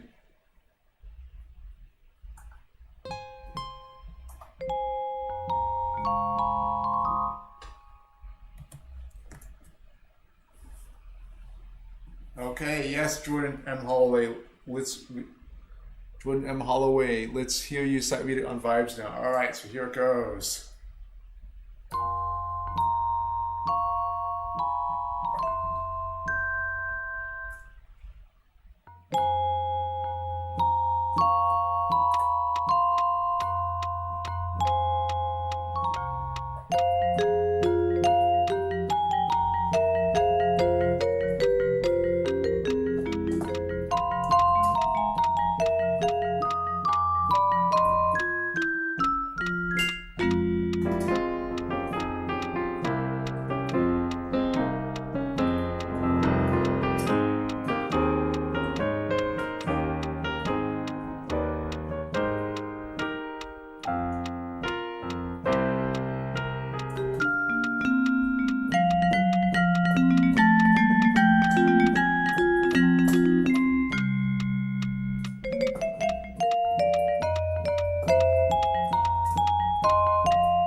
Thanks, Jury. Thank you. Hello, Joseph Zelinka. Welcome to the stream.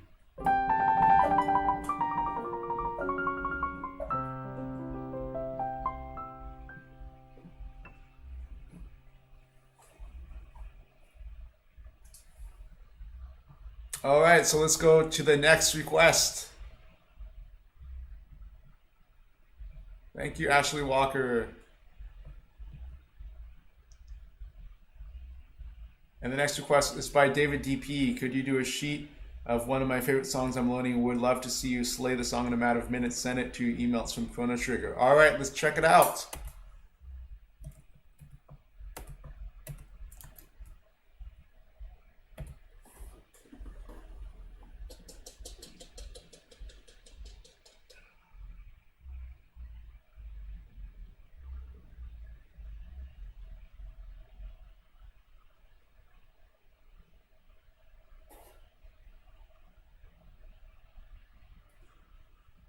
Alright, so this is Secret of the Forest from Chrono Trigger, composed by Yasunori Mitsuda and arranged by Zohar.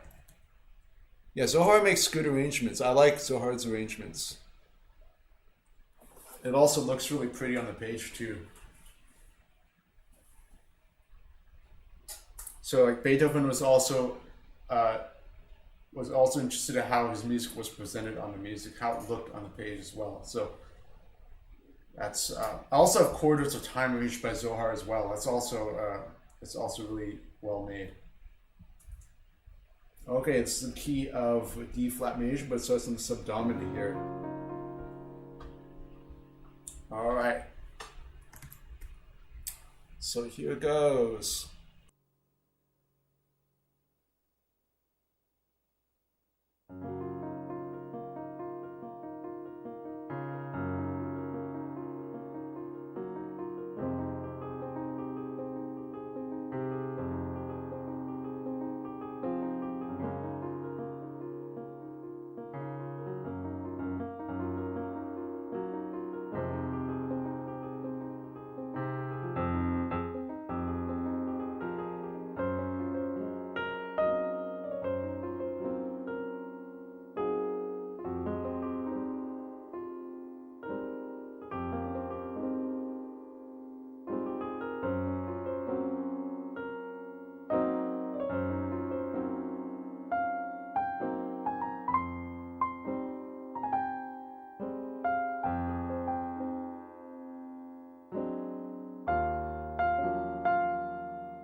Yeah, so I imagine being in a... Thank you, David DP. Yo, people 70, welcome.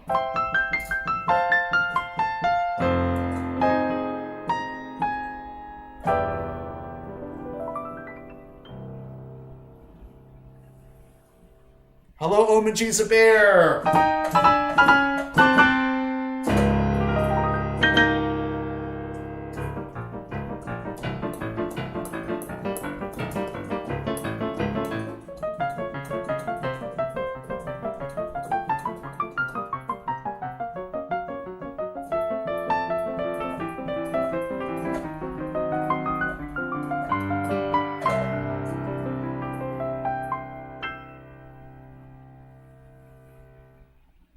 Hello, P-Switch Break.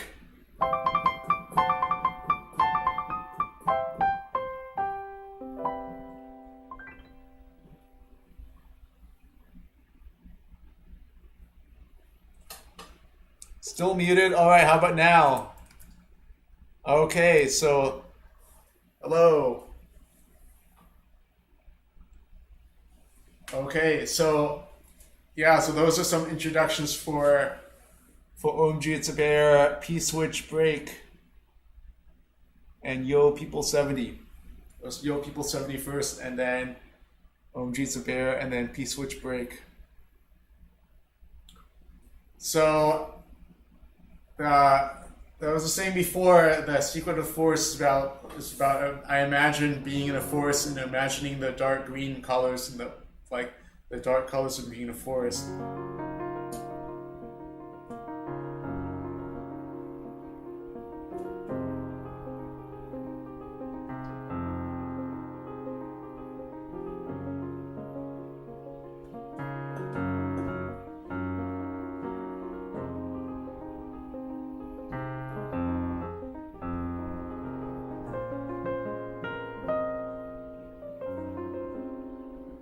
So it's about imagining that being in the forest, like when you pick up from playing a video game. Opening similar to Sacred Grove from Twilight Princess. Well, let's check out Sacred Grove. Let's see how good. Let's see B's musical instincts are. Twilight Princess.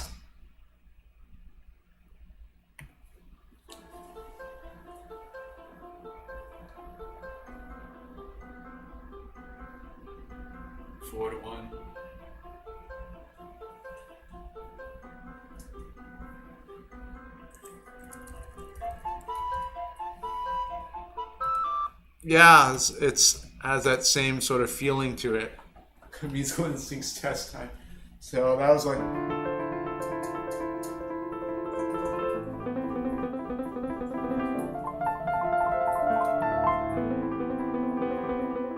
And then Secret of Force Chrono Trigger was...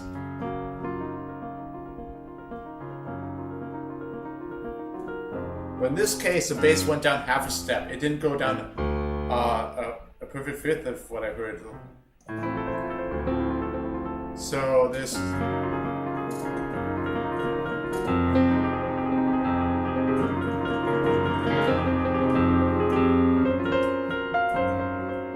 So this is going from G flat to F, G flat, F, G flat, F, G flat, F.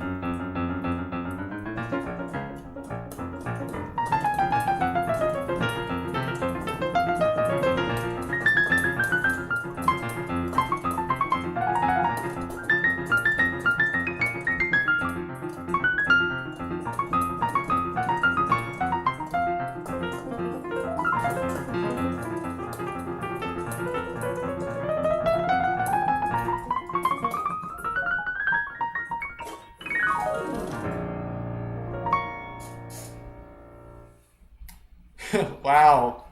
So yeah, that was a different chord progression here from G flat major 7th to F minor. This F minor 7th harmony here. Thank you, David DP, P-Switch Break. So that's what it reminds me of. It reminds me of Quarters of Time.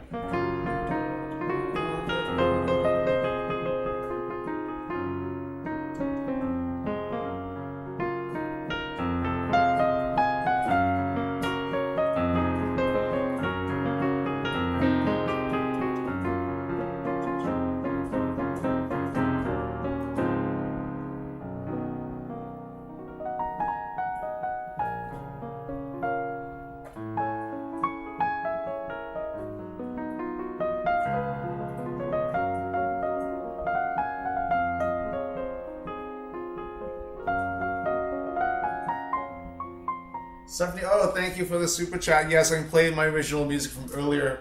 That was from the game that I'm making called the Grand Cube. It goes like, that's the main menu theme, and then the game goes.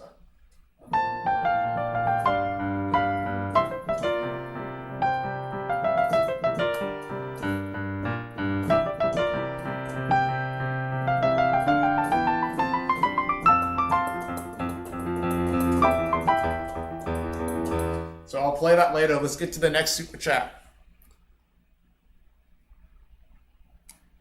Well, good luck with your computer programming. Is that what you mean, Joseph Zelinka? Are you programming in C#? Hello, Fish Oreo. Could be stage 1-1. Okay, the next super chat is by Jordan M. Holloway, composer. All right, just send an email with a sight read request of Peace of Mind, loving the stream. Okay, let's check that out. The Grand Cube is not a puzzle game. It's like you're playing. I mean, I can play a part of the demo here. I can give a. You want to see a demo of the game? Oh, okay. So it was sneak preview of the demo. But first, let me get through the requests.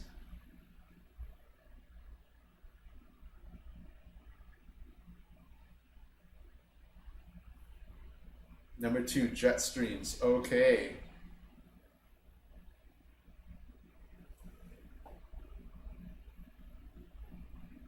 Eight pages. Okay. I'll try my best to sight read what I see on the music without any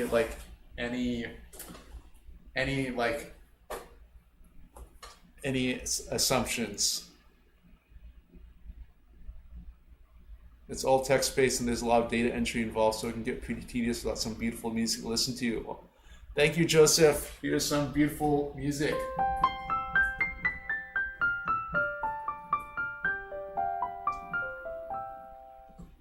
And here's when the Zelda characters talk and the text appears on the screen.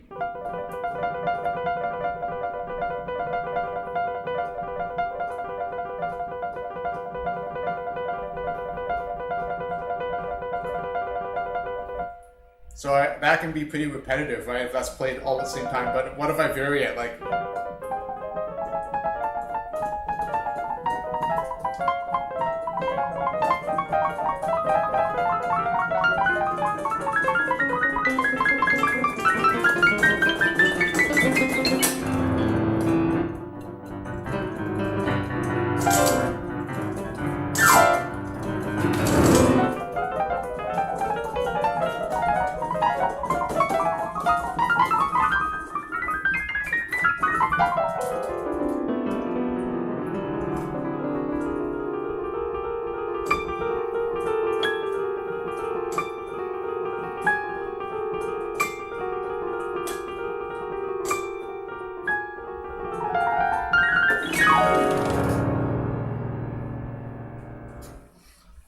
So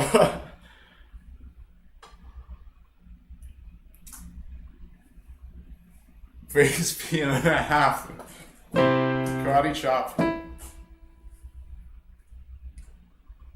That last piece I was playing, that was actually a piece by Claude Debussy, who composed Clair de Lune.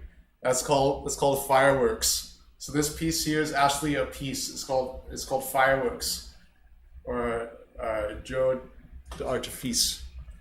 Let's see, Debussy Fireworks Prelude. It is called Feu d'Artifice.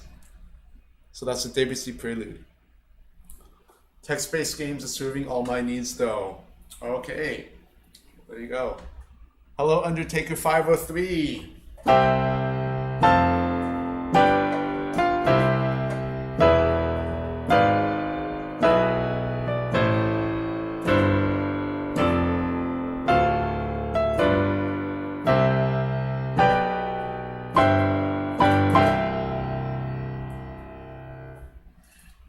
So let's get to the sheet music here. And this was composed by Jordan M. Holloway.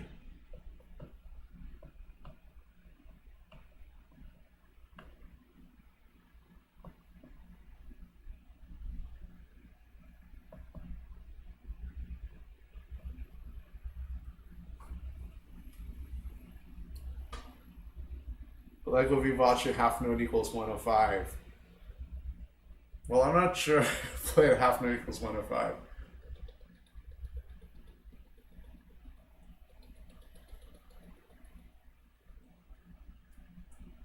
I'll play a little bit under tempo because I'm not going to get the most expression out of playing at half note equals 105. I'm not going to be able to express all the intervals in the piece, and this piece is a lot of intervals in how the melody is constructed, I see here. So it's not going to do the music service if I try to play it at the tempo. It's better if I try to express the intervals more rather than play it at the tempo.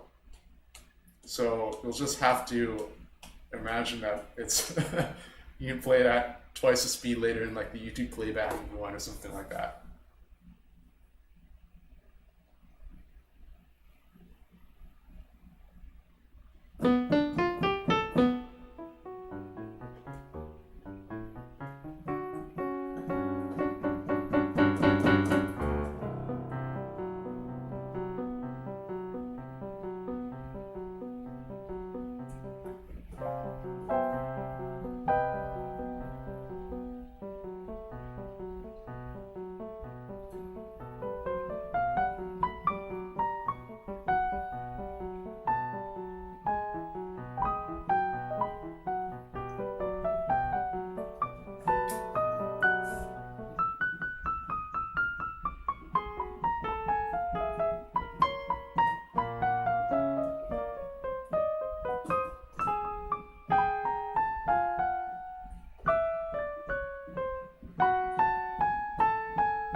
All right, so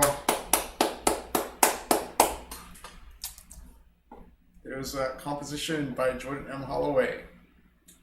So that's what people play at chord equals 105, which is much faster.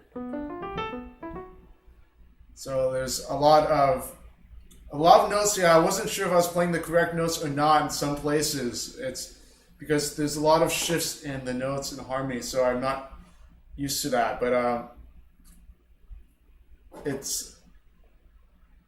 I can try to play from memory what I recall from playing from sight reading it. So I mean, there's so much intervals. I'll try to remind my impression of it. So.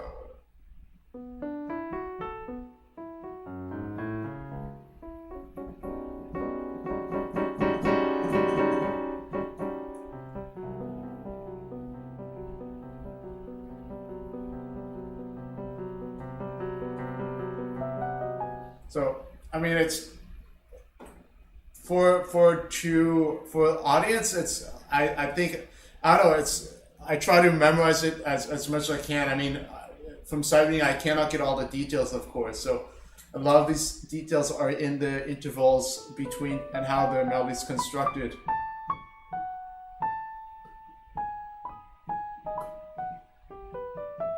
So yeah, that's a sequence here because I didn't notice the sequence and also the meter is changing as well, so it's hard to see where the phrases end and begin. So part of this would take some time to analyze it where the phrases end and begin, because the metric, the changes also are part of the music. It's cool that way. That's what I like about the music. When I see it, the music on the page, I see the metric, the meters changing, and also the different harmonies and layers of sound here. So one part that tripped me up a little bit is this part here on page 5.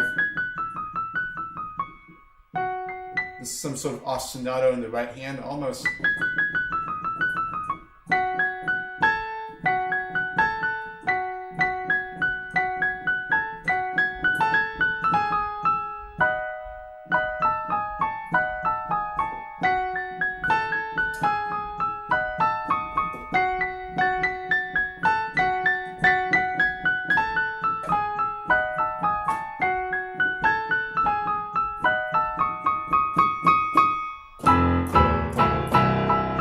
Jump from here, that's what to see, look ahead for that. But it's hard to see that when you're just sight reading this.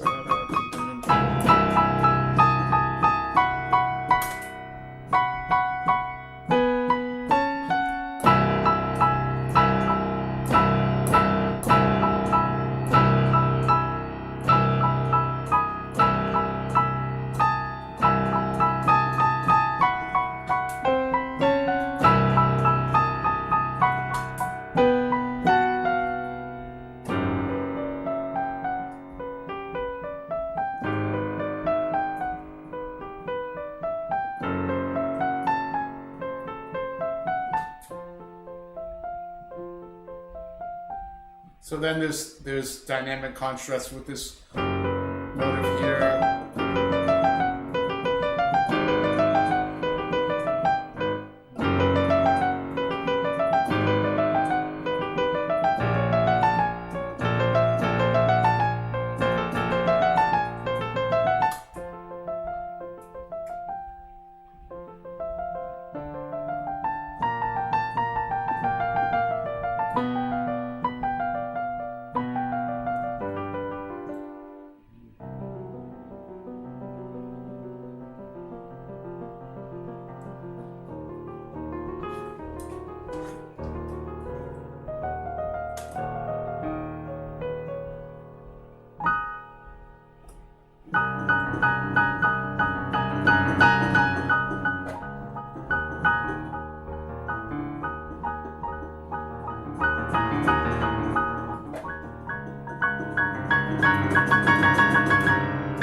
See, I have the sounds of how I want to sound, but it's just getting the notes under my fingers. That's part of the challenge here. So.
So that's, yeah, there's a lot of changes in like the phrases. They're like something is going on, then the next section starts and it's a different idea.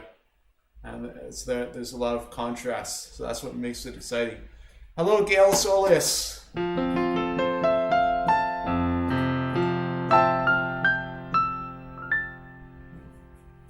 Hello, Matthew Kushner.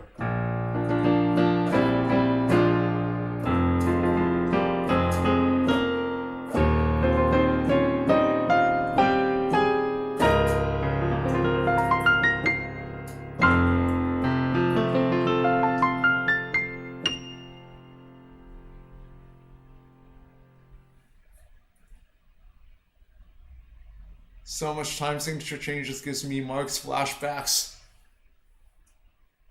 I don't know the Marx music. I mean Marx Brothers.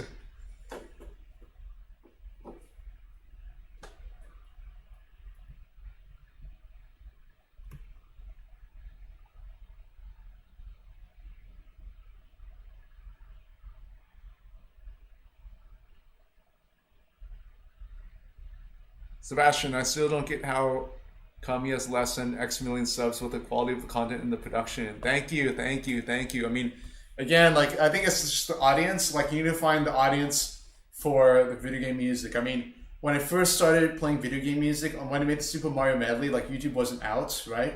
And then when YouTube came out in 2005, I didn't really start getting to YouTube and making YouTube videos until like 2007 or so. And I was in school at that time. So, I mean, like, I was focused on my schoolwork.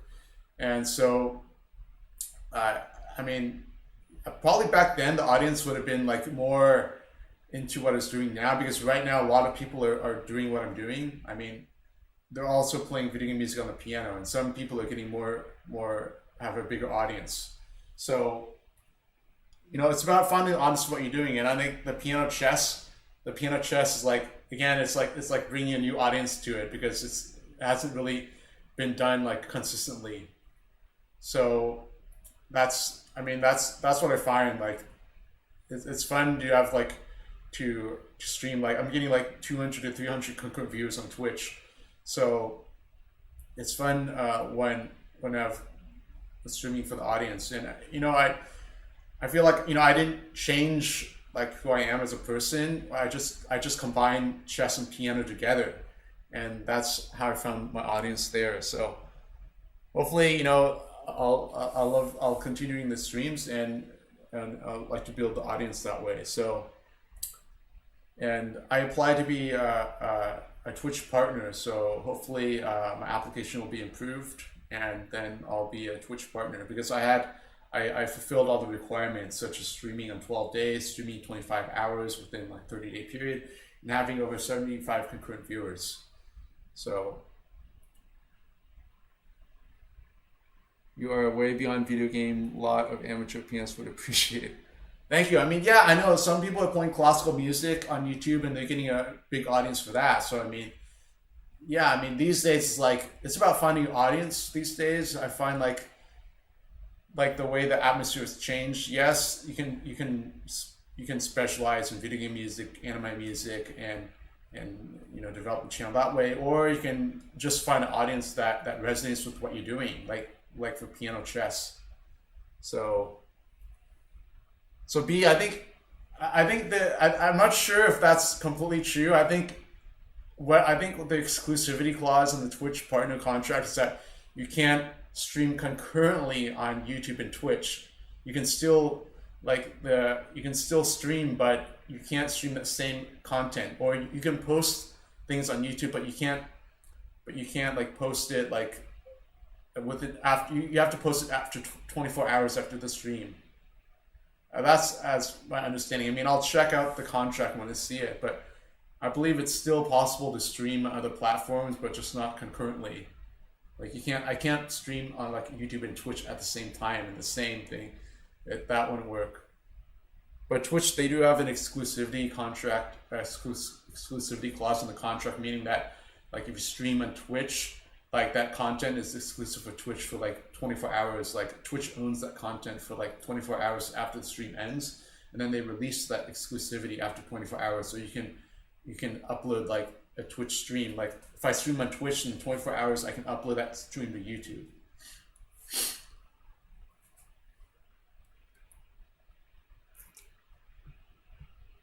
Thank you, Ashley Walker. All right, so let's go to the next super chat request.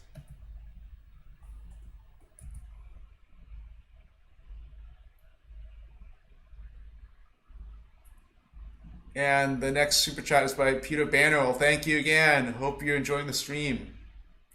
Hello, chat. Hello, Martin. Thank you.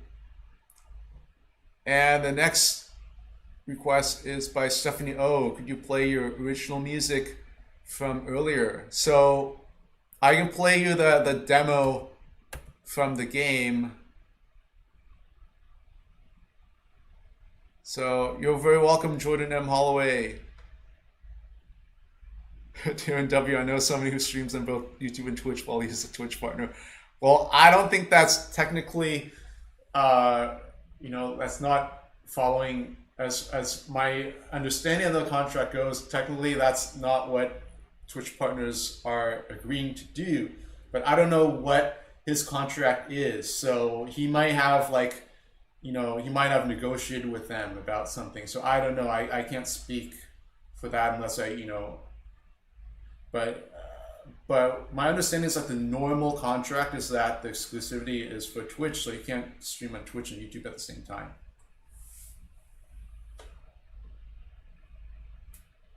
All right, so I can load up this Unity here. So my game's on Unity, and I can play, how it looks here.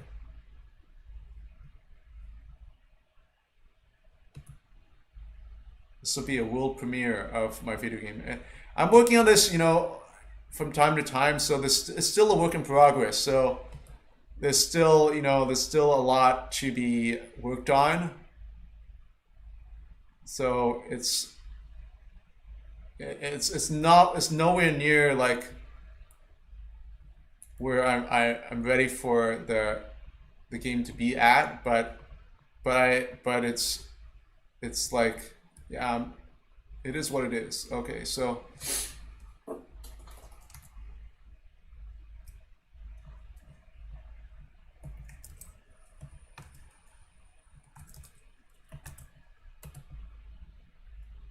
yes, exclusive game demo time. So Yasha makes YouTube videos but streams on Twitch. All right, yeah, that makes sense. Making YouTube videos and streaming on Twitch. Hello, Cheatma. Yes, no, it's actually not. I turned it into stressful. It's actually a laundry ball we put in the dryer, and then it's supposed to like help dry the clothes by creating space between the clothes. I like using a stress ball and squeezing it because it's like acupressure. Like you can see my hand here, like all these dots on it because of the acupressure points. So I also have this, but it's like it lights up.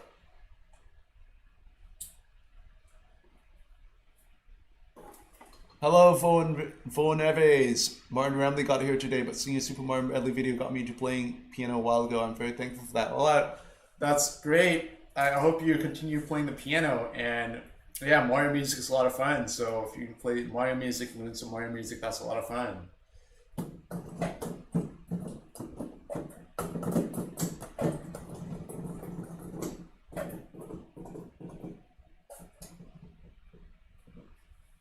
And hello, Lord T-Rex.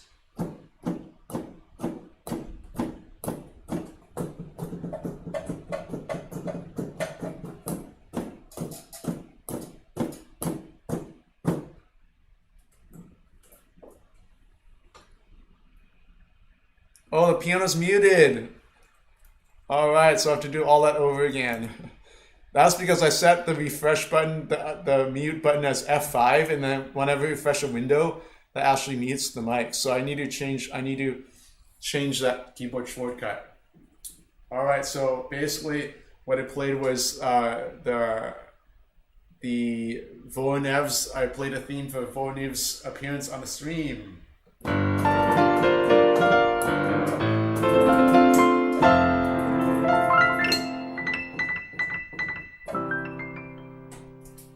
And And here's improvised theme for Lord T-Rex.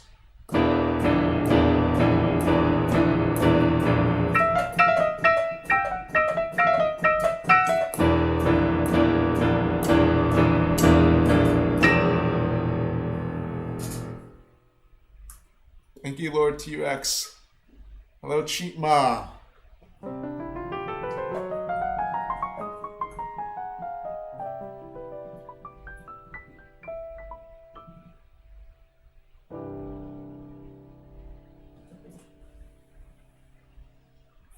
Never get tired of the Mario finish.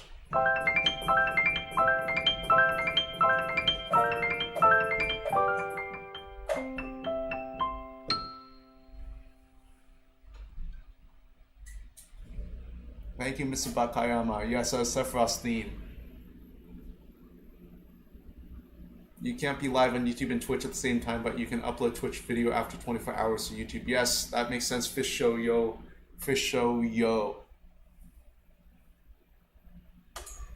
Have you ever played Organization 13 theme or even did own version? I have not. I'm not familiar with that theme from Kingdom Hearts. I'm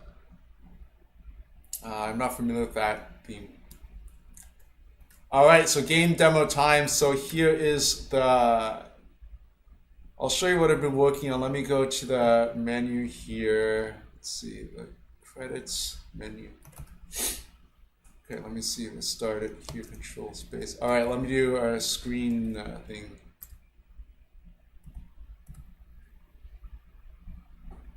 Okay. So I won't be able to read the chat for now, because I'll be showing the game here.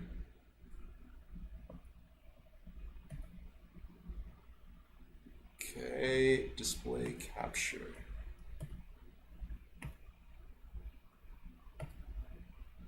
All right, so here is the game. It's in Unity. It's called the Grand Cube, and basically, let's see. I'll have to play it first. Actually, is audio? Wait, let me get the audio because that's an important aspect as well. Audio output capture. Let me test that.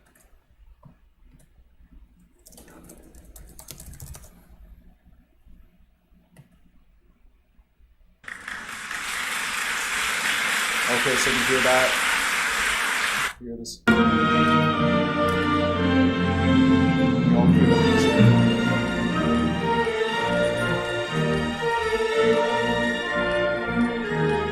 New Game Pianist. Okay, so you all hear it. Alright, so now I'll start.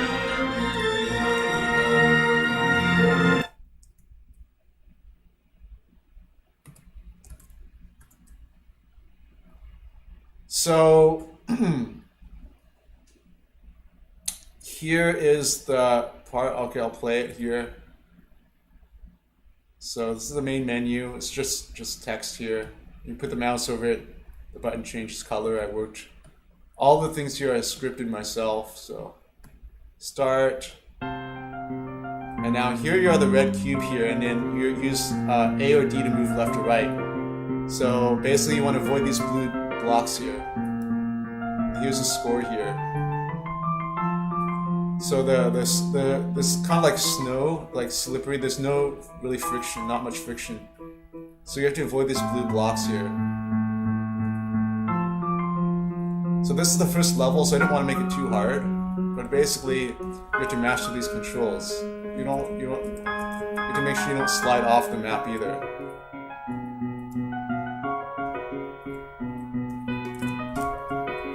Oh, that was a close one. I should go on the left side next time.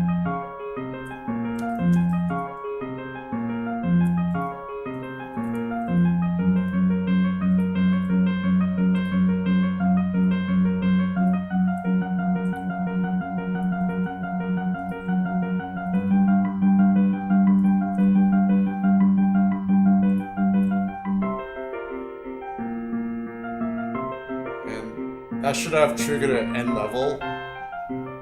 So basically, basically I fall off the level, and the game thinks I have to restart from the beginning. But that wasn't supposed to happen. I was supposed to have gone to the next level. Wait, maybe this is the next level. I'm not sure. Yes, this is the next level. It didn't show like the game complete screen though.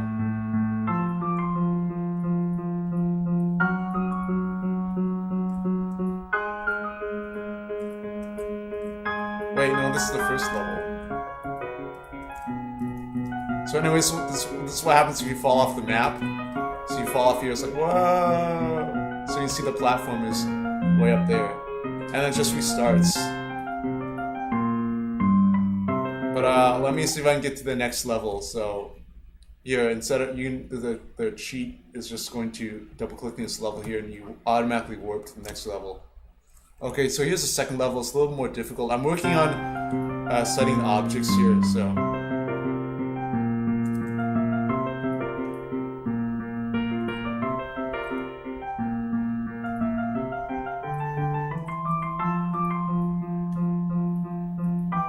now it's possible to change these textures here. I actually have, there's actually 3D scanners in which you can scan daily objects and put them into the game. And so there's a website that will automatically like render those objects in the 3D world. I tried scanning some objects, but it didn't turn out the way I wanted to. There are too many artifacts in the objects, in the scan. So it just didn't work out. And so for now, it'll just be like this. I'm just gonna work more on the level design.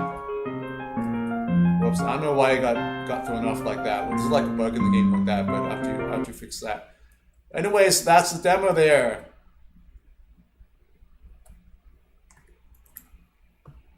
So I hope you enjoyed it. So thank you those for your support.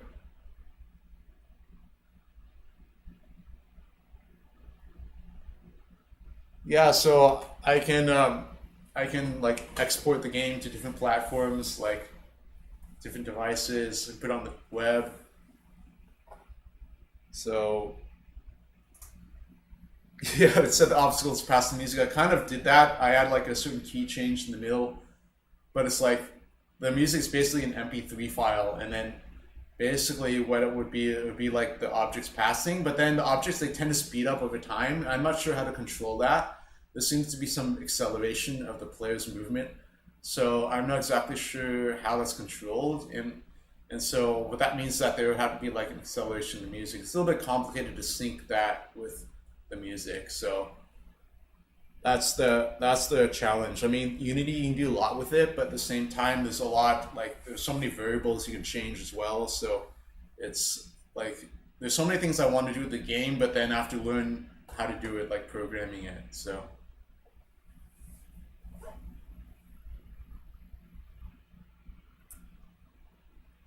thank you. Thanks for your support, everyone. So yeah, it's eventually, I like to add more levels and things like that. And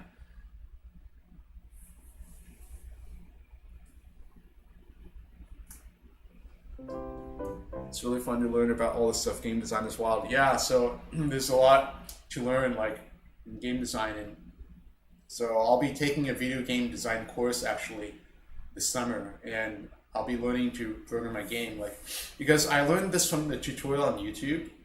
But the thing is, when people make tutorials for the game, it makes it look really nice. But sometimes all the things I program, I'm not understanding exactly what I'm doing. I'm just like copying what's being done in the tutorial. But when I take a class, hopefully I'll learn like why I'm doing the functions, what I'm programming. So I have like a different foundation, so to speak.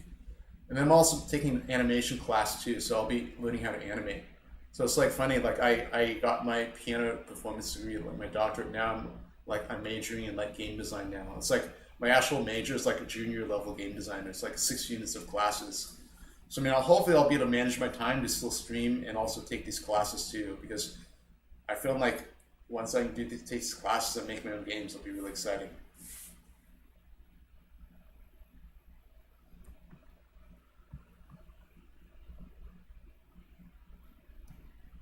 So Stephanie, oh, I can play part of my original music, so it goes like this.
Like that. So I kind of made it kind of like I made it loopable, kind of like to the 8-bit era when composers had to loop the games to save data. I kind of had that same concept.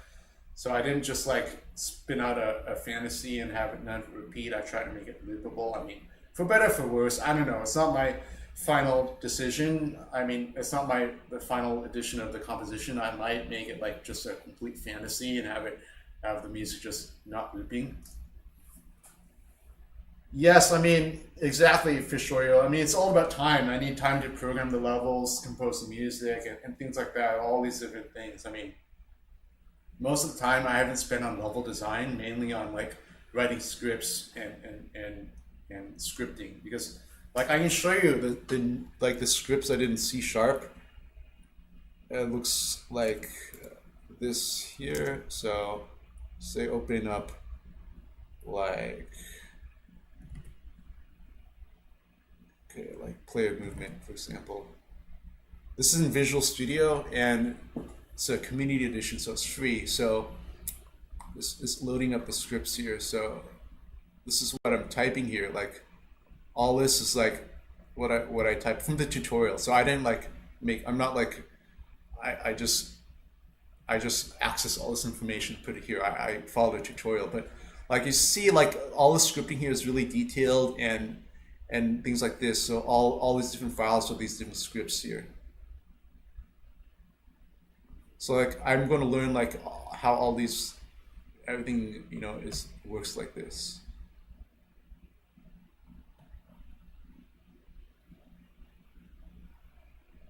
Oh, so it's just like the evaluation period ended, so I need to either create an account. So all right, I'll look into that later. But that's how it is. So that's the way the scripts are. So that's programming there.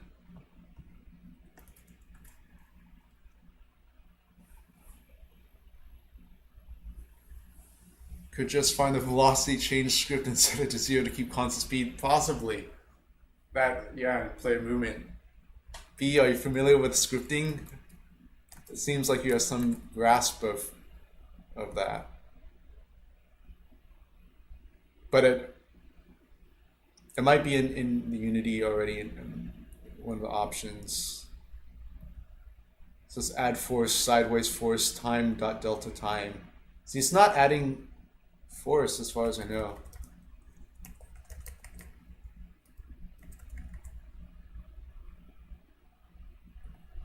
I don't know, I kind of like it when it speeds up because it's kind of like the beginning portion is like the level like you're getting used to playing it, and then it gets faster and faster and more difficult. I kind of like that change in speed that way.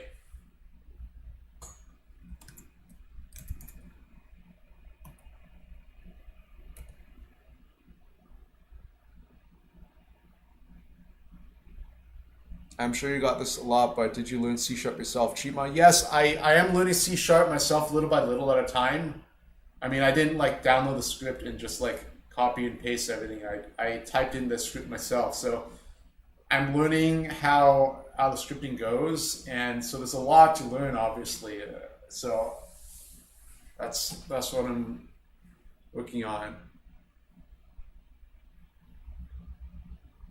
I just played Yumio Tsutsu in That told me how crazy debugging is. Yeah, I mean, yeah, like I'm trying to figure out like some of the tasks that seem easy to do. Some things I want to do like are actually quite complicated to do.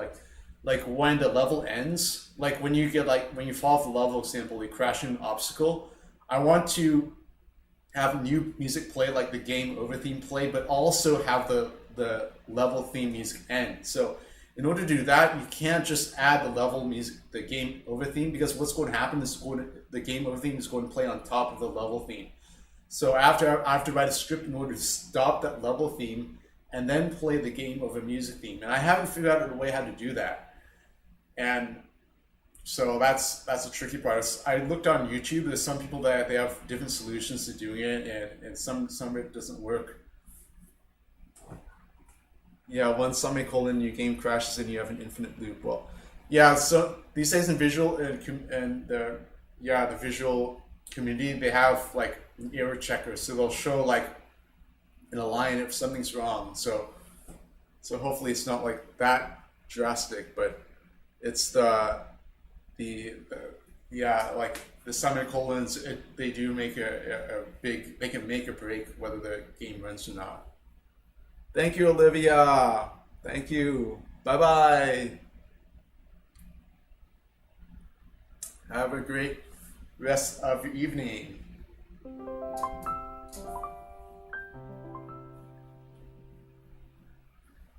Yeah, so the menu screen, I didn't include the music there, but I have to include it in, but the menu screen, it just plays the music. So you can start the game like whenever. There's no like set time period to start it.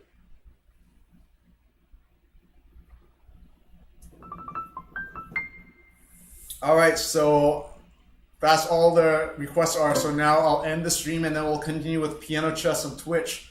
So on Twitch, I'll play piano and chess at the same time.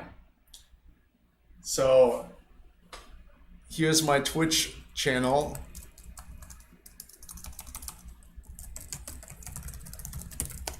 And I'll start streaming on Twitch about 30 minutes from now. I need to take a break and get something to eat. Thank you, Ahmed. So I'll end with the Super Mario World ending theme.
And thank you. Thank you, Von Neves, for the 20 reais. Thank you.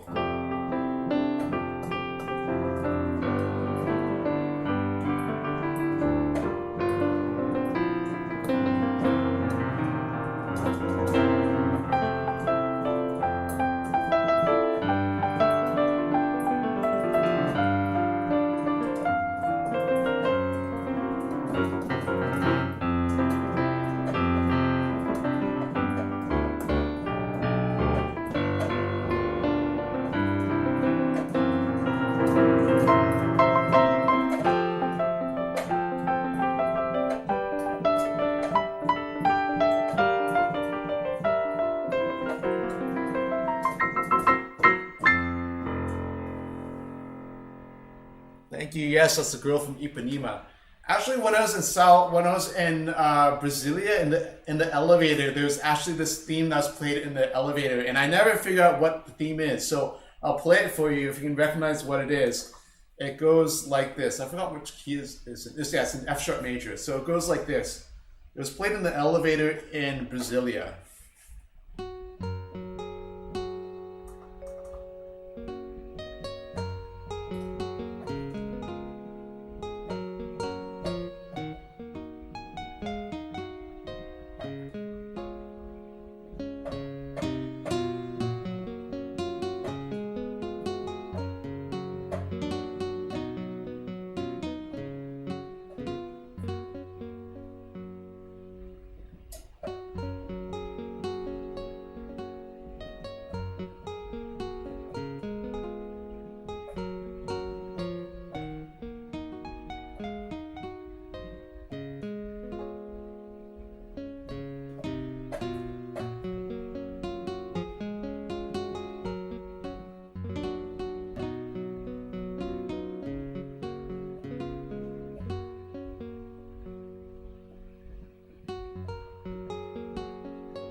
So that's what I heard in the elevator in Brasilia. So yeah, I don't know the theme, but it's really beautiful.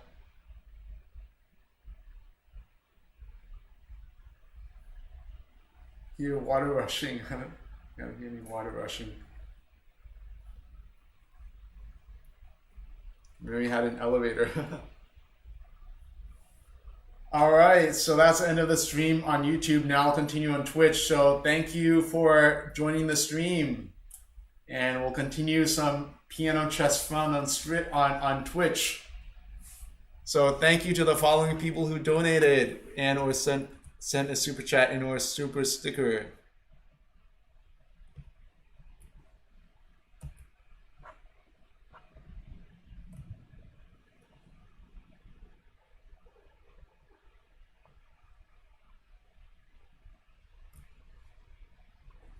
Thank you to Ashley Walker. And again, Ashley Walker. B. Stephanie O. Stonewolf. Jaden Wiggins.